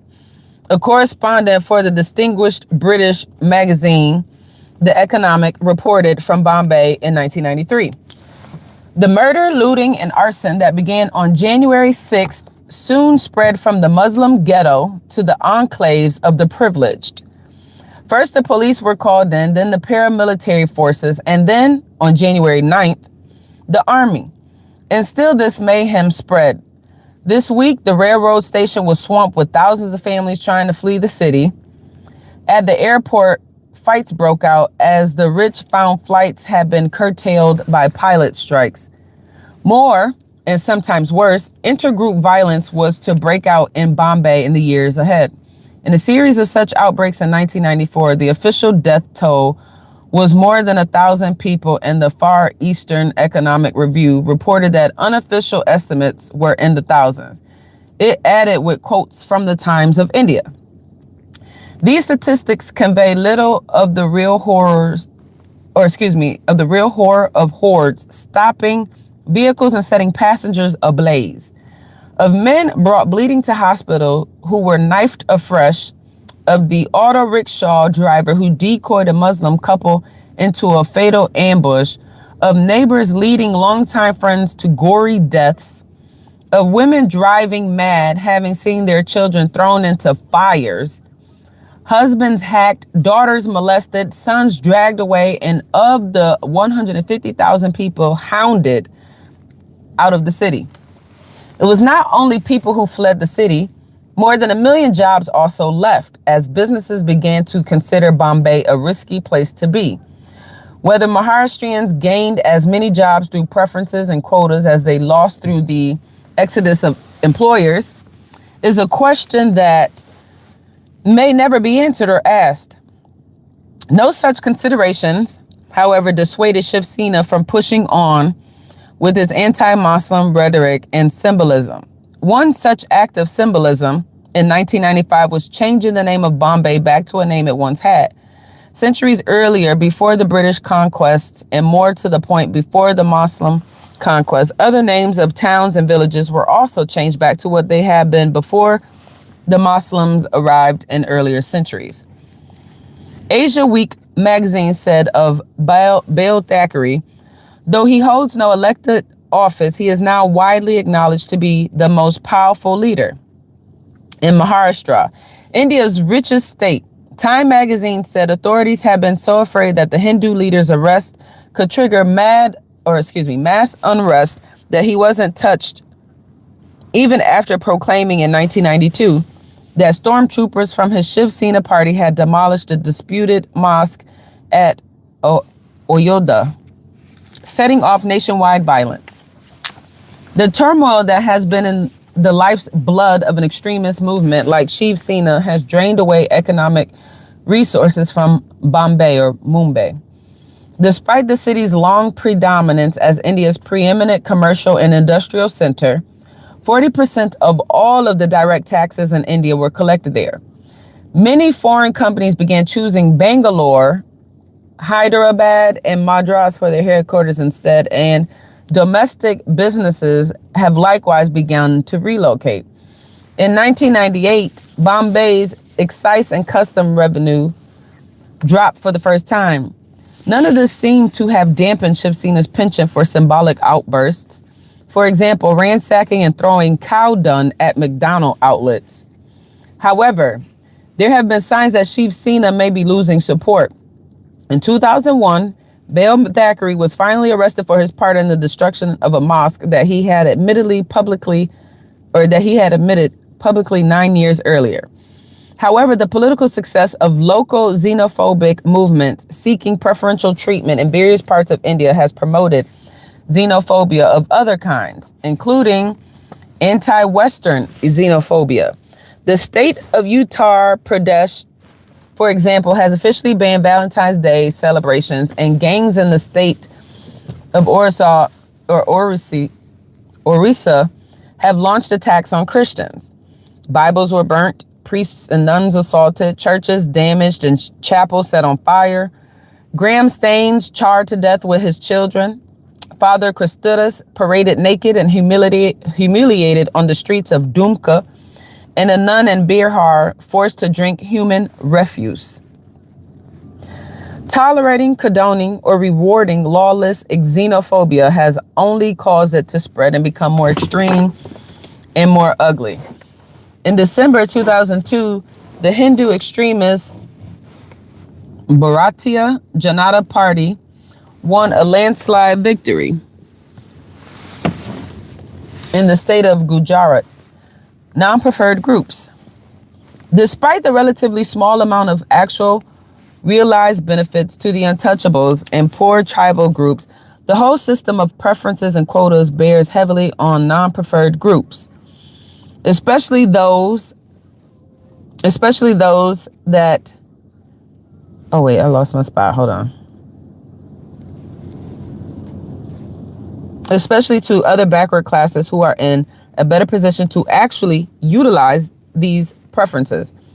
means that at least 3/4 of the population of India are members of officially preferred groups. So that's about 75%. While that ascribed status does not automatically translate into economic privilege, while Brahmins are in general more prosperous than untouchables, there are also poor Brahmins and affluent untouchables. Those young people from non-preferred groups who are dependent on gaining an education to earn the kind of living required to maintain their position in society can thus find themselves in a desperate situation and resort to desperate measures. After the national government elected in 1989 expanded quotas, there were violent reactions from the non-preferred groups. Students set fires to themselves. Others led protest campaigns across the country. Trains were derailed and vehicles burnt. The police opened fire and demonstrators were killed. Much more is involved here than a simple moral melodrama of the rich versus poor. Most of the truly poor are little affected by the preferences and quotas instituted in their name, but going primarily to others. Nor are most of the truly rich likely to be seriously inconvenienced by lessened access to civil service jobs, especially since they can be appointed to much higher positions if they wish. Moreover, the ability of the rich to provide their children with the finest primary and secondary education virtually ensures that their offspring will be able to score high enough on university entrance examinations that they are not likely to be the ones sacrificed to provide places to members of preferred groups. In short, neither the rich nor the poor are likely to be greatly affected by preferences and quotas. It is those in between who receive either windfall losses or windfall gains, according to which broad brush category they happen to fall in.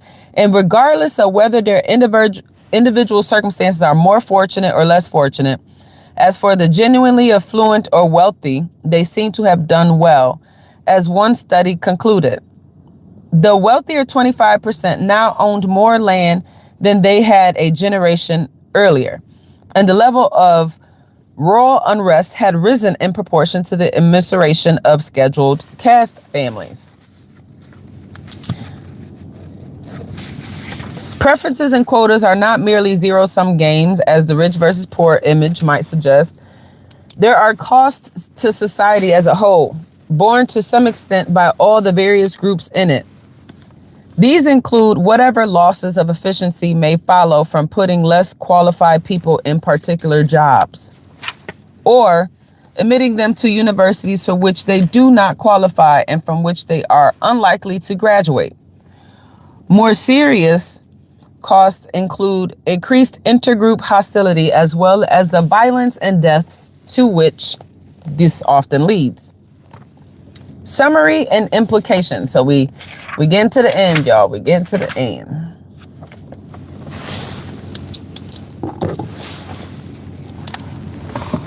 But he said the USA shouldn't have ended slavery. They didn't end it. It looks like mass incarceration, to which people who look like you are providing labor to elitists free to no charge. You know what I'm saying? Little to no charge. So you got exactly what you asked for.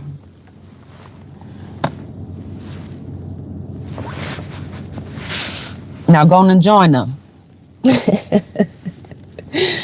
As a country with the longest history of preferences and quotas for the purpose of advancing poor and disadvantaged groups, India's experience is particularly relevant to the story of the actual consequences of such programs, as distinguished from their hopes or rationales. Much of what happened in India foreshadowed what happened later in other countries that followed in her wake with similar affirmative action policies. Now, again, for those who are just getting in here and trying to figure out what's going on because you're late, we're reading a book. Because I know that many of y'all out there in the world, it's like you're allergic to reading a book. I don't know. You pick it up and you break out with hives or something. So what I'm doing is reading it to you. We are in the era of audiobooks. People like people talking to them. I don't know why. I mean, it's the same thing we see at church. People won't crack open their Bible, but they'll attend a church sermon and have somebody talk to them and whole time wonder why hell is running rawshot in their lives. It's because you never cracked open that Bible and looked to see if what these jokers been telling you is actually true. So now you're just out here believing lies. So I'm doing it for you. I'm reading the book. I encourage y'all to go out and do it yourself. Buy the book. You know what I'm saying? Buy a book. Step outside of your comfort zone and gain some knowledge, because the Bible says, for God's people perish for a lack of knowledge. And RTG Global, you can sit here and delete the message. I still seen it. You asked me, am I a feminist? No, nigga. Just because I'm a female doesn't mean I'm a feminist. How am I a feminist? I can't join a group that was created to better the lives of white women. I'm not a white woman. Look into the true. Actually, I encourage you to go to chapter 1. Barack Obama in the Jim Crow media era, the return of the nigger breakers. Go to my description and look for chapter 1 reading right here and go get some knowledge about what feminism is. Go get some knowledge about the women's suffrage movement and see who they are and what they truly was about. I ain't a part of not damn group or organization in this raggedy earth. No, I'm not no Republican. I'm not no Democrat. I'm a child of God. That's it. That's it. Whose name just so happened to be Tierra. That's it. A feminist, nigga. And what's next? You gonna ask me, am I part of the Black Lives Matter movement too? Cause I'm black. Lord, people, Jesus, people can't be this simple, God. Let's continue, y'all. The record is particularly clear in India because of more detailed statistics being available on the country's many subgroups. While statistics in the United States, for example, are kept on such broad brush categories as blacks, whites, and Hispanics, in India, the 4 broad castes of Hindus are broken down more finely into the many subcastes that are the living reality in particular localities across the country. Thus, it is easier to see how the benefits set aside for untouchables go disproportionately to those groups of untouchables who are more prosperous. While there is evidence that preferences and quotas in the United States and in Malaysia and Sri Lanka, for that matter, also benefit primarily the more fortunate members of less fortunate groups. Like the Candace Owens and the Tucker Carlsons of the less fortunate groups. This is what they mean. That the benefit primarily goes to the more fortunate members of the less fortunate group. We see that all the time amongst these political personalities, these media personalities, where they try to, the desperation to acquire some type of relatability with the average person is crazy. Candace Owens and Tucker Carlson will our, us, you to death when they talking about, and then they're trying to juxtapose themselves about wealthy folks, wealthy elitists. And it's like, you niggas may not be in the top 1%, but you're still in the 1% because y'all are richer than over 90% of the rest of the United States population. But they will sit here and talk about some us, the rich is trying to hold us down. They are doing this to us. This is what this line is saying, that the benefits primarily go to the more fortunate of members of the less fortunate group. So Tucker Carlson and Candace Owens may not be at the top 1%. But they are the more fortunate of us less fortunate people. They're wealthier than the majority of us. Let's continue.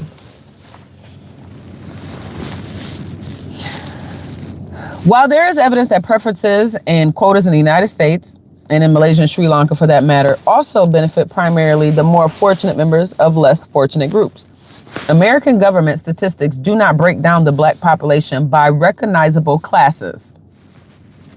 This is what we were just talking about. Or ethnic subgroups like West Indians to see who gained and who lost.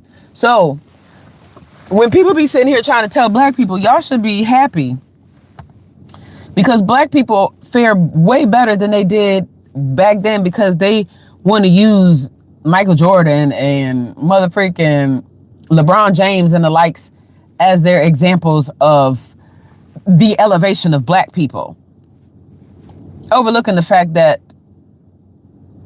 it doesn't matter that we have more rich black people ideally in existence now than we did in, say, 1920 or 1887.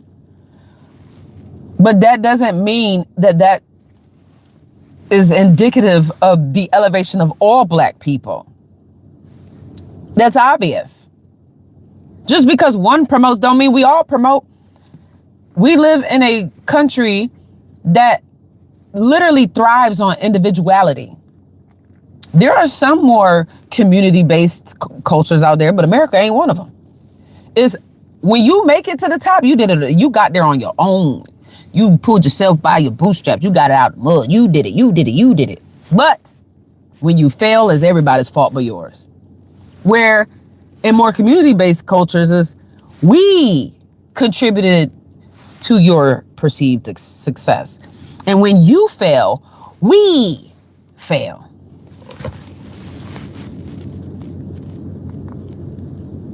That's not America, though. America, the home of the selfish. The land of the prideful. The pretentious banners are waving. You hear what I'm saying? American government statistics do not break down the black population by recognizable classes to see who gained and who lost. There is no need to quarrel with the underlying purposes of affirmative action program to help severely disadvantaged groups. There is no need. Nor is there the slightest reason to doubt that India has had and continues to have some of the poorest and most oppressed groups in the world. Unless one is content to simply do nothing, to do something without regard to the actual consequences, it is hard to escape the conclusion that affirmative action in India has produced minimal benefits to those most in need of them, and maximum resentments and hostility towards them on the part of others.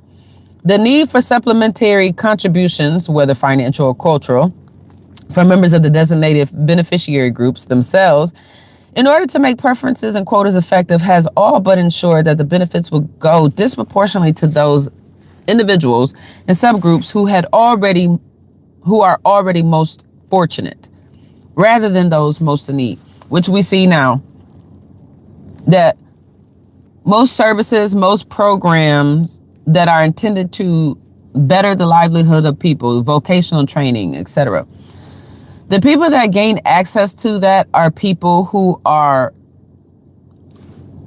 yes, they are a part of the disenfranchised groups, but they are better off than the rest of the people in the disenfranchised groups. It's not necessarily helping the foundation of the disenfranchised. It's helping the people that just need a little boost, and then bam, they surpass the middle class. You see what I'm saying? I've seen it. In college, I'm sitting here applying for C-STEP programs. These are programs that's intended for disenfranchised groups, and I'm in this program, and I'm one of 2 black people in a room of like 100. And mind you, the other black person is a woman. It's not even a dude. Everybody else were white or white adjacent. And then the white adjacents, their numbers were smaller than the white people. And I remember thinking, how is a bunch of white people in these disenfranchised group programs? How are they so disenfranchised? And then I remember, it's the same thing that white people think that they can say nigger. It's the same reason why white people feel the need, to mother freaking push their white anxiety on the rest of us, is because of the fact that their poverty is in close proximity to ours, in the sense of they're poor just like us. If anything, the term white trash actually stemmed from black people, referring to white people who were poor. And it's like, you got to be white trash, because how are you poor and you white? I'm poor, but I'm black. These systems are set against me. You actually have the mean to like navigate with your white skin, and then you can't, and you down here? That's literally where the term white trash came from. Literally. It came from black people looking at white people and like, oh, you can't be like the rest of them because you at the bottom of the totem pole. It's like the term white trash was like a slap in the face. It's like almost equivalent to them and nigger with us. It's like you trying to say nigger to us as if that's like a white, and you uneducated, white, and you're poor. You're beneath the poverty line. You depend on welfare. You don't have access to motherfreaking health care. Don't get me started on the lack of dental insurance. I mean, it's a running joke that bad teeth is like a white people's thing. European, but worldwide is a white people's thing. So much so that we black people are aware of these inequalities to the point where, like, in my studies in criminal justice, literal criminal justice major, I learned that a white dude with a criminal record will get hired over at a job over a black man with no criminal record. So with that being said, this is why black people be looking at white people like, huh?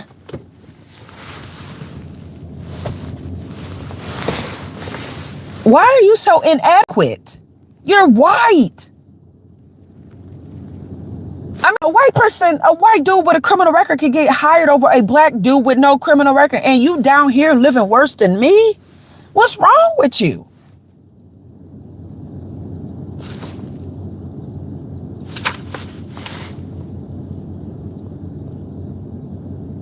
But this is stuff that I say don't make no sense.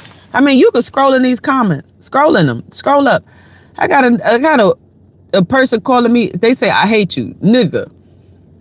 Well, I'm all for educating. Let me show you. Where you said nigga to be intentionally hurtful, the term white trash literally stems from black people referring to poor white people as white trash because we couldn't comprehend how you're white and at the bottom of the totem pole with black people. With everything out there. I heard this all the time. You black. That's why you got a master's degree. You benefited off of affirmative action. You're white. And you got none of the degrees that I have. That ought to tell you something.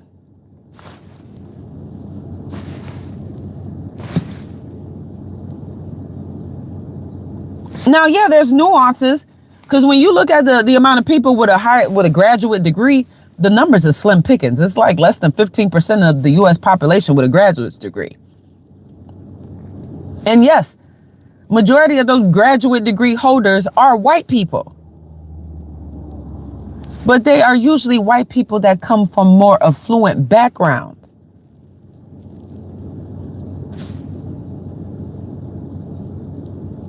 It's the same thing, ideally, when it comes to color people. This is what this book is saying. Like, yeah, the people at the bottom, you know, they get admissions, they get access, you know, they get a foot in the door. But at the end of the day, the ones that's benefiting off of it are the people that is a lot more, like a lot better well off. It really don't take much before they move up in the social realm. You see what I'm saying? So everybody can say the same thing. Why you lacking? X, Y, and Z, X, Y, and Z. You this. And what is it doing? At the end of the day, we all suffering the same. The only difference is on paper, white people look like they got a leg up But when you come out in society, you see it's like, baby, we all in the same boat.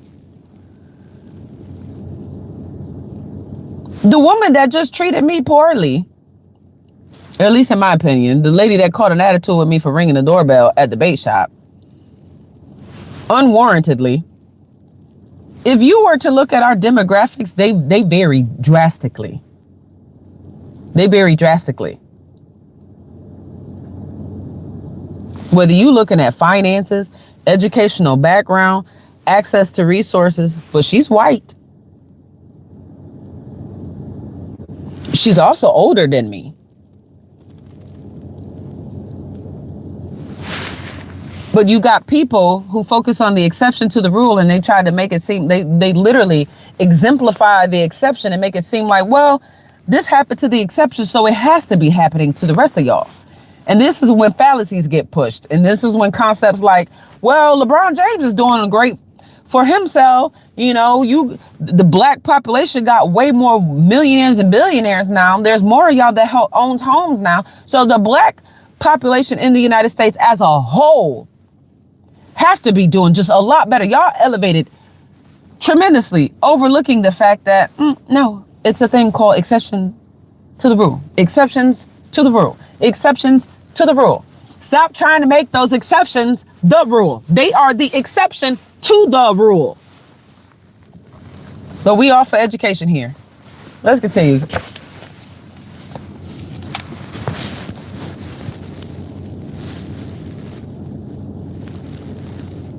I'm going to read this last line. The need for supplemental contributions, whether financial or cultural, from members of the designated beneficiary groups themselves, I wanted to read it again, in order to make preferences and quotas effective, has all but ensured that the benefits will go disproportionately to those individuals and subgroups who are already most fortunate. The people who benefit mostly from programs and services that are supposed to help people rise up, welfare, subsidies, affirmative action, motherfucking DEI programs, diversification legislation. The ones that benefit off of these things more are not the people that you think. It's actually people who are well off. The book I'm reading is Affirmative Action Around the World, an Empirical Study by Thomas Sowell. You probably can't see it that well because or show backwards, but the Affirmative Action Around the World, an Empirical Study by Thomas Sowell. That's what I'm reading. So people have to understand this, that I've heard it all the time where even now, like, people accuse me of being just black, being black. She ain't got no daddy. She's on welfare. She got a bunch of kids. And then she ain't got no husband. Mind you, I'm married to a woman, ain't got 0 children. My parents been married for 32 years and still married to this day, thank the Lord. And they still living together. You know what I'm saying? On top of the fact that the good Lord blessed me with not 1, not 2, but 3 college degrees. I am paying a mortgage I want for nothing. And I'm only 33 years old. 33.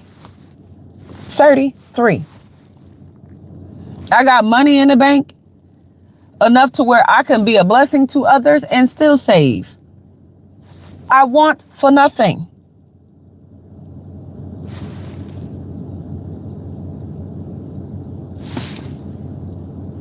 It's not, I didn't get these things because of welfare.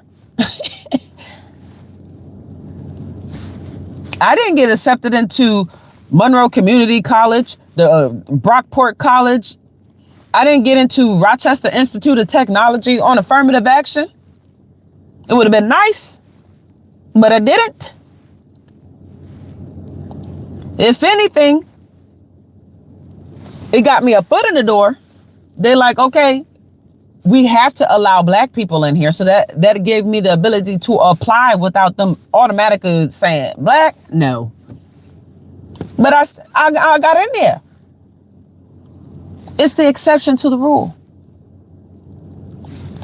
But every day, just about, I feel like I'm met by somebody who accuses me of being a welfare recipient, who accuses me of being a mother of a bunch of children that ain't got no daddy. You know what I'm saying? They accuse me of being a fatherless. I mean, It's crazy. The amount of stereotypes and racial epithets that people throw at people.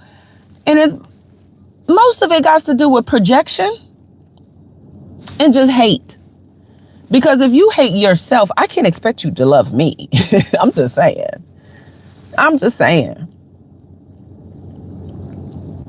And what's that saying go? Hurt people hurt people. If you hate yourself and you are unhappy with yourself, of course, looking at me will just drive you nuts. Especially if you felt that I was living better than you. You sitting here, well, why she got this? I don't have this. I hate her. Why she has access to this and I don't have access to this? I hate her. And then now I'm going to treat her like garbage. And then I'm going to say all this disparaging things about her, even though all of it's untrue. And we're going to sit here and say, she's a welfare queen. Even though statistics show that there's more people on welfare than there are black people. I am more likely to round up a group. I'm more likely to round up 100 people as it reflects society. Society says out of the United States population, 60% of them are white, about 14% of them are black, about 14% of them are Latino because they have a ever increasing population. And in fact, it's projected that by between 2030 and 2050, they will actually outnumber white people, which is why I think they go on nuts with this deportation and incarceration, because they like, we don't mind your numbers being high here, just only while you're incarcerated. So that way we can get funding for your body being incarcerated. You know what I'm saying? Because that's how they bring funding to them neighborhoods that is homogenously white. Look at where prisons are. Have you ever seen a prison in a location where it's a diverse? It's usually mad white people. And that's how they get more funding. It's usually a location with like barely 10,000 people there. But that's how they say, hey, state of New York, we out here in Attica, we need more funding. Even though the population of people that lives outside of incarceration is only about 10,000 people, we got like twice that in numbers in the carceral system. So yeah, we got some black people living here. They're not living in these houses on the street. They're all inside this big old castle looking building, you know? Oh, thank you. And then once they get that money, that funding, that money goes to the homogeneously white community, and them color people sitting up in them prisons and stuff. Latino, Asian, black, yeah, they don't get none of that. It's crazy. Let's continue. I got about 4 more pages to read and I'm out of here. Ready to go fishing. Time is at Jesus. 10:42. We're just going to double down on that. The ones that benefit mostly from these quotas, these preferences, these positive discriminations, they're usually people who are more fortunate. Even when they come out of disenfranchised groups, they are the more fortunate of the disenfranchised. But let's continue. Hard day to tell this painful story again and again. Hold on, let me read this message. Hey, you all right? You a real one. I appreciate you, Jose. Or excuse me, Joseph. Unique says, and like you said, even when we in the same boat, they still treat us the same. Don't make no sense. We in the same boat, yet they act like we different. How? I remember I got accused of being a drug dealer because I smoked weed. The nigga smelled the weed. He looking at me smoking. He probably, oh, you a drug dealer. I told that nigga, according to statistical data, and then I pulled out the book because I was literally in the middle of college then. And it was like crazy timing. I pulled out this police, one of my little tech book, and I went right to the page because people fail to realize, but in 2017, NYPD right here in New York State, I'm in New York State, not New York City. But 2017, NYPD did a little investigation into their accused or they proclaimed racial discriminatory practices as it pertains to stop and frisks. And they found that although black people were disproportionately stopped and frisked by police officers compared to white people. So that means there were a lot more black people stopped and frisked by police than there were white people in 2017. They found that although there were more black people stopped and frisked by police compared to white people, more weapons, firearms, motherfreaking drug paraphernalia, contraband, more contraband was found on the white people than there were black people, even though less white people were stopped and searched. What does that tell you? Don't worry, I got you. That tells me, like, we've not only see it for ourselves, but it's even in statistics. It's in the data. It's in the books. Because I've actually read this in my criminal justice text, that white people are practically incentivized to commit crime and to do heinous activities because 9 times out of 10, they're not going to be looked at as the criminal. My mama said it all the time, every day, all day since I've been raised up. And y'all remember, my mama's a biracial woman raised by a white woman. But my grandma wasn't one of them white people that was over here faking the funk. She would tell it, white people benefit off of, X, Y, and Z. There's disproportion. She would be open about the disparities, even though my grandmother was considered white trash. She was them poor white women who occasionally was on and off welfare, right along with her and her sisters, all white. They also were single mothers, all white.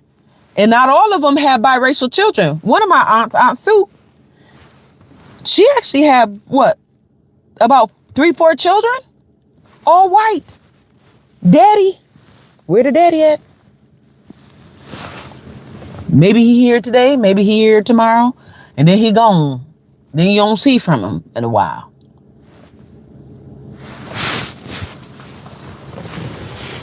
But it's evident. It's out there. My mama said it. I ain't gonna hold y'all. Let's keep reading.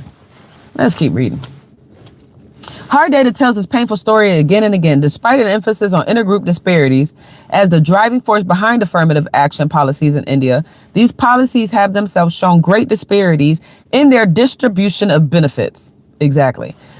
These services and programs come about to fix inequalities and disparities amongst certain groups. And next thing you know, it's altered. Now, all of a sudden, the distribution of the benefits also becomes disparate. It's crazy. Let's continue. Nor has this fact been lost on Indians themselves. Opponents of affirmative action have argued in Parliament that a section of the backward caste are already wealthy and need no help to compete.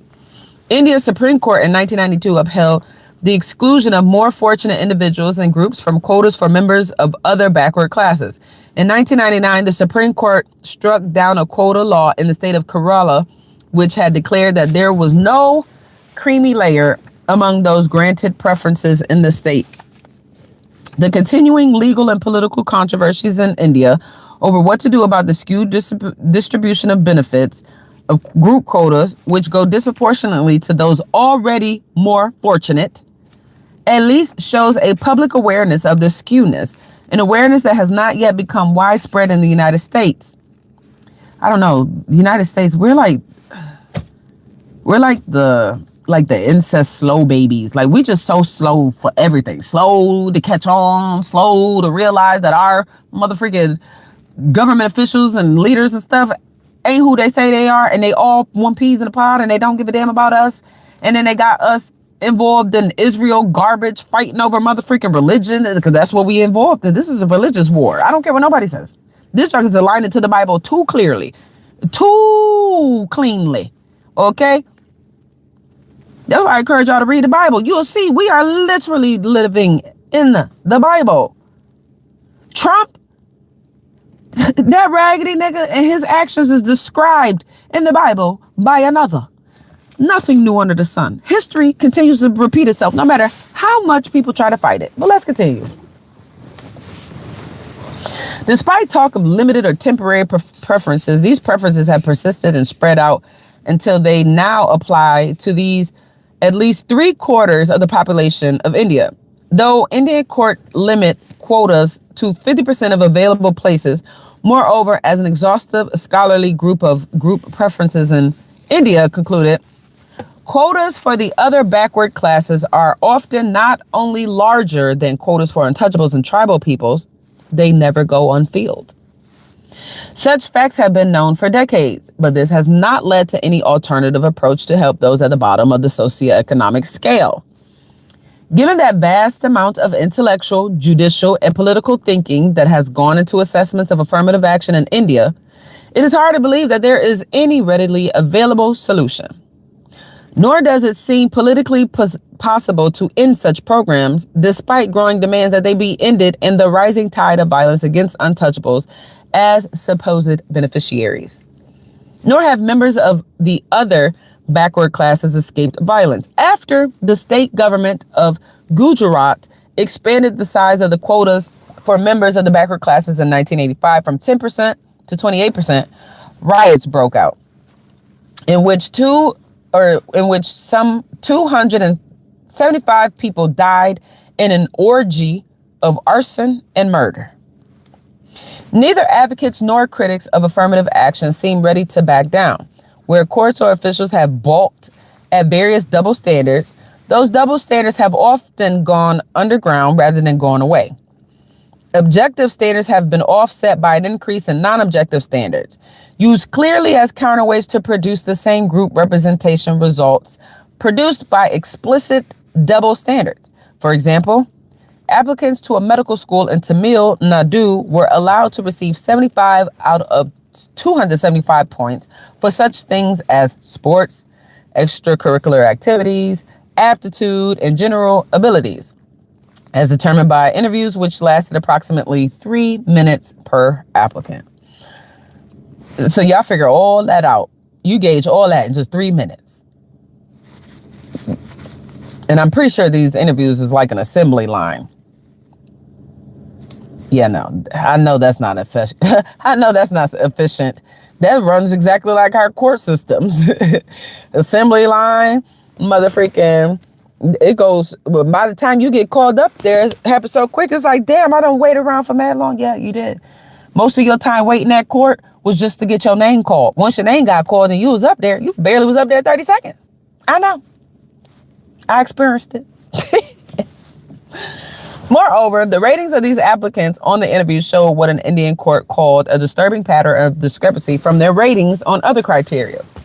In short, whatever the appeal of nuanced and non-objective criteria, they lend themselves to being used as arbitrary offsets to deficient qualifications by objective criteria. Hold on. I like to circle words that I need to come back to so I can add them to my arsenal. I gotta figure out what their meaning are, practice them so they get implemented. In another case that reached the Indian courts, it was found that many students whose performance in the university examinations was none too satisfactory, nor their past records credible, nevertheless received very high marks at the interview. Wow. So none was too satisfactory, past records credible, but they received high marks at the interview. Why? While a large number of students who had secured very high marks in the university examinations and who had performed well in their earlier classes had secured low marks at the interview. So did they get the opposite? Interesting. Make note of that. Opposite? We just gonna put opposite. Come back to that later. Question mark. Okay. Although the initial rationale for affirmative action or positive discrimination in India was to help the poorest and most discriminated against groups, these preferences and quotas rapidly spread to other backward classes. Sounds like affirmative action and DEI programs here and other programs and services that was initially opened up to help the lows of the lows. What do you know? Jokers start benefiting off of it that ain't really hurting.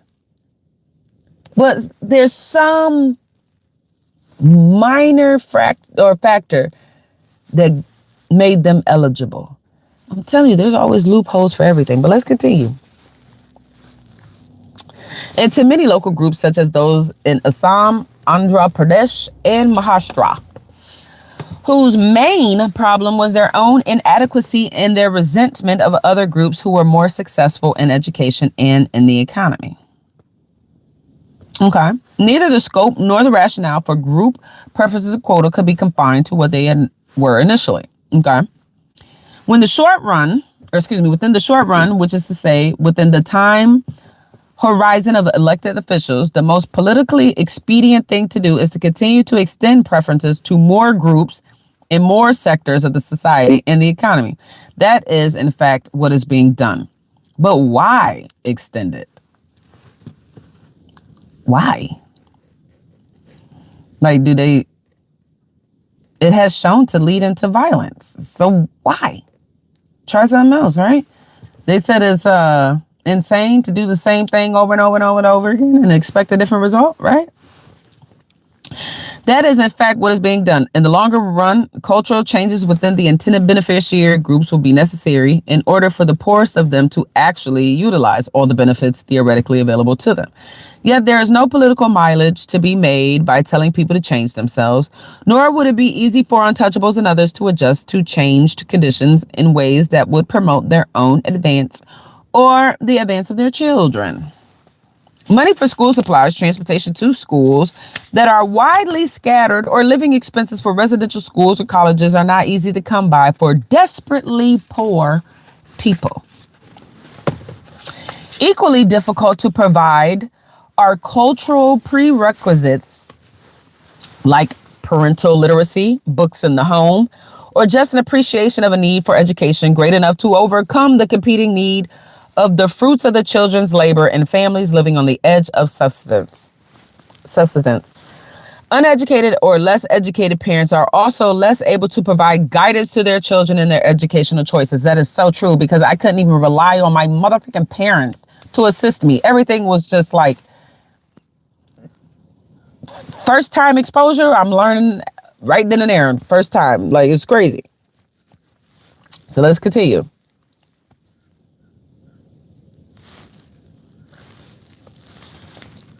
Moreover, the apathy born of helplessness or hopelessness does not evaporate immediately when a new world of opportunities and prerequisites exist or appears. Even a fervent advocate of the untouchables and of preferential policies for them has urged untouchable students in medical and engineering schools to abandon their indifference. The cumulative effects of these disadvantages are staggering. Moreover, most of the ways of lightening the burden are not politically expedient. In addition to telling disadvantaged groups unpalatable truths, statement like political leaders would have to tell taxpayers the equally unpalatable truth that more money is needed to cover complementary costs that the poorest simply cannot afford, and tell more fortunate individuals and groups that there is no excuse for them to absorb benefits more urgently needed by others. So it's like this force. We need to pour it in here, but they can't do it on their own. So wealthier people, we have to impose it upon you to pay for it. And then I can't even say just wealthier, because wealthier people ideally pay less in taxes. Most people overlook the fact that our economy, at least here in the United States, is literally carried by single people. Single people and people who are pretty much not old enough to vote, but they're old enough to work, which in the state of New York, you could work as young as 14 years old as long as you have a worker's permit. And what's that saying in the United States? No taxation without representation. Interesting, because I don't think there's any 14-year-olds in office, yet 14-year-olds are paying taxes. Interesting, right? It's funny how stuff works out. They say one thing and do another. That's just American procedural, efforts. The laws, handwritten, the black and white letter laws say one thing, but then they actions, it just don't align. Like the Bible says, do as they say, not as they do, for they don't practice what they preach. I'm telling you, there's a scripture for everything. But let's continue. Even for intellectuals on the sidelines and free of the need to get reelected, there are also challenging tasks. The first challenge is to give up easy indulgence in moral melodrama and look at the actual empirical consequences of affirmative action, rather than its rationale or its vision. It is much easier to condemn a painful social reality than to determine what can be done in an almost impossible situation to make matters incrementally better without making other things worse. Many people believe that you can't, it's like a give and pull. Like, in order for something to happen one way, you have to take from another. Like, there's this, and I do believe it's a fallacy, but many people push this idea that in order to gain like crime control, you know what I'm saying, to increase crime control, you will have to lower like your civil abilities and your liberties and all that stuff, like your freedoms. But if you want to increase your civil liberties and freedoms and such, then you lose protection from police or something like that. And this false dichotomy literally exists.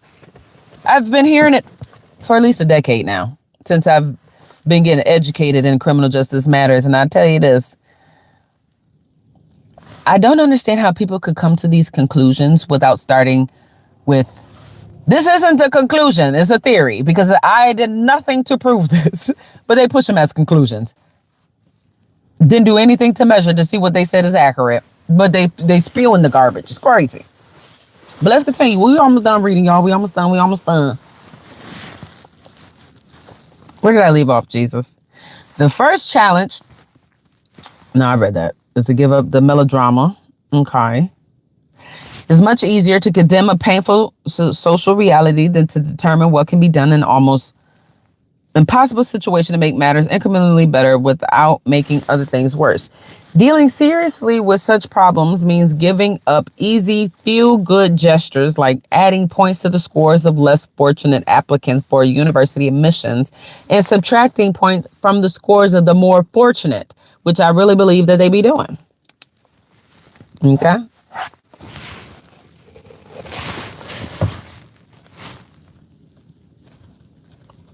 Bad business. That's how I'm going to label that. Bad business. None of which changes the underlying realities or the consequences that will ultimately follow from said realities, including massive failures of students in settings where they are overmatched. That's true.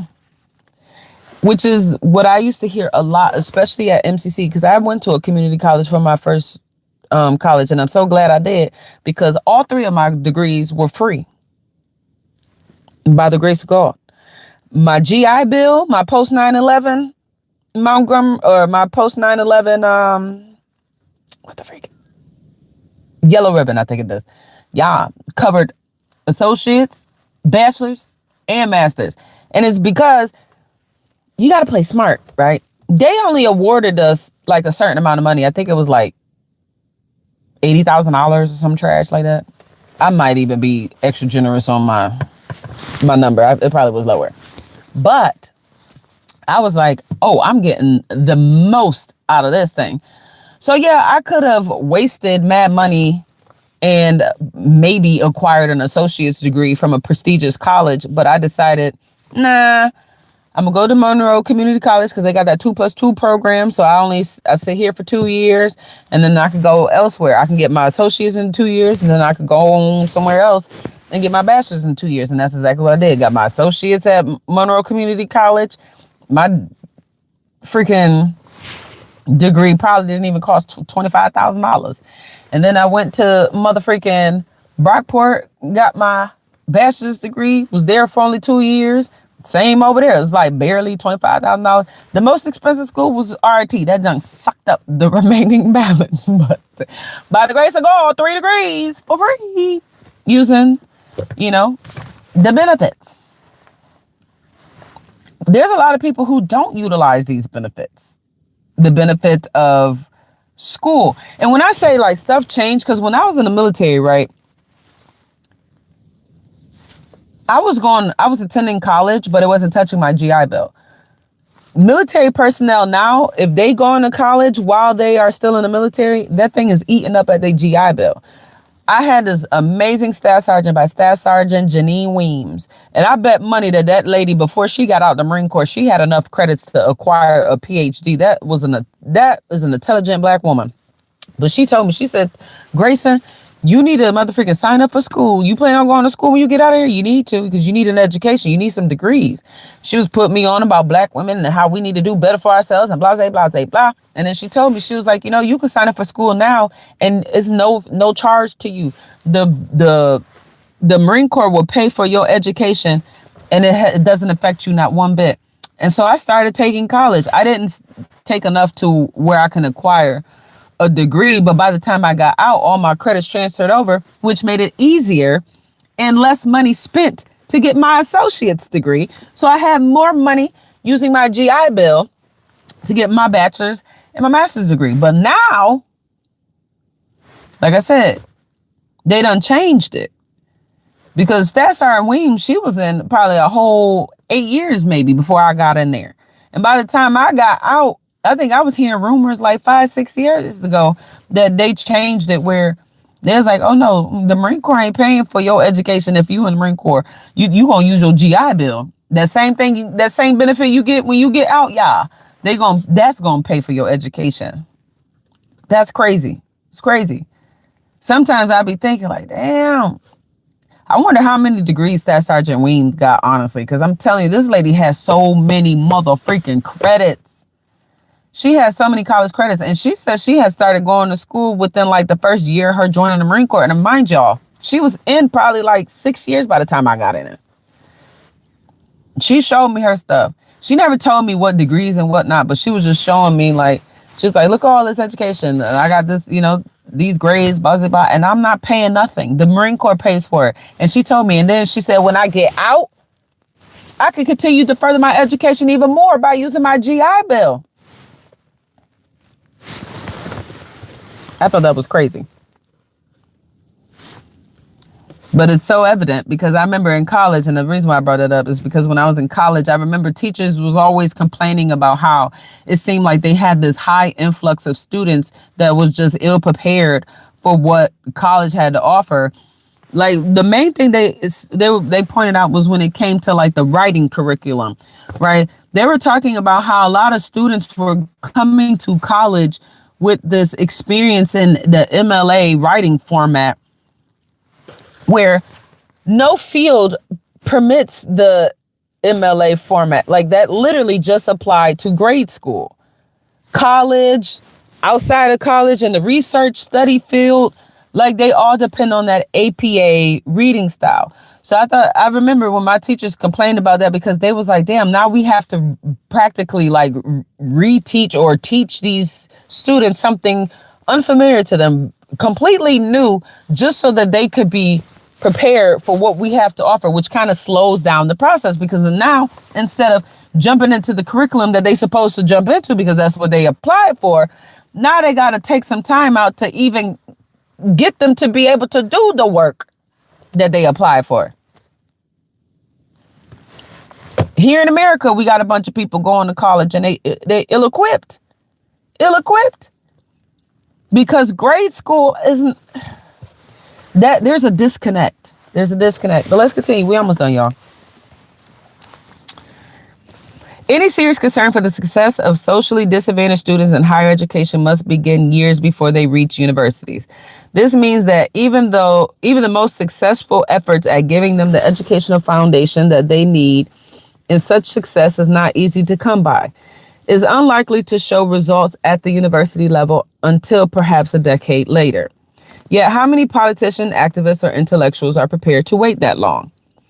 And if the easier path of group preferences and quotas is in place, in the meantime, how much incentive will there be for the disadvantaged students to subject themselves to the painful self-discipline and hard work required to break old patterns of behaviors and attitudes in order to seize opportunities far out on their horizon? This is some of the obstacles that we're being ran into right here in the United States. And they talking about this in India. And this is happening right here in the United States, even today. It's crazy. India is not the only country in which those given group preferences have shown indifference toward the hard task of preparing themselves to meet the standards expected of others. Similar complacency among those given group preferences has been observed in the United States, South Africa, and Malaysia. So why should anyone expect Indians to be any different? A small but encouraging sign has been an opinion survey among untouchables who are scavengers in various villages. While most see no better alternative available for themselves, a majority have aspirations for their children to become educated for better work. This longer run perspective among downtrodden people is both encouraging in itself and puts to shame the short run expediency too often found among those further up the social scale in politics and in academia. Preferences and quotas can produce immediate increases in body counts of people from particular groups. However, tenuous the position of such people may be, especially as university students who fail to finish. The make-believe equality of their physical presence can be both a mockery and an obstacle to real achievement. How India will cope with its problems is a question with no easy answer, and one obviously to be dealt with by Indians. What is clear are the lessons that others can learn from India's experience with affirmative action. It has been said that those who refuse to heed history will be forced to repeat it. Those who refuse to heed history will be forced to repeat it. Much of the history of affirmative action in India has already begun to be repeated in other countries. I'll read that again. Much of the history of affirmative action in India has already begun to be repeated in other countries. And that's the end of chapter 3, man. So if you don't take away nothing from here, take away this. Handouts, welfare, all stuff of that sort. These things exist everywhere. Not only do they exist everywhere, but everybody and their mama have access to them. And when I say everybody and their mama, I mean it more in the sense that it's not just a poor thing. Rich, more wealthier, affluent people also gain access to welfare, handouts, stuff like that.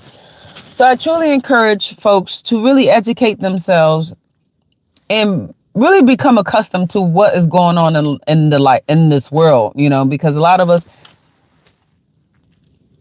are governing ourselves by fallacies, and it's not right.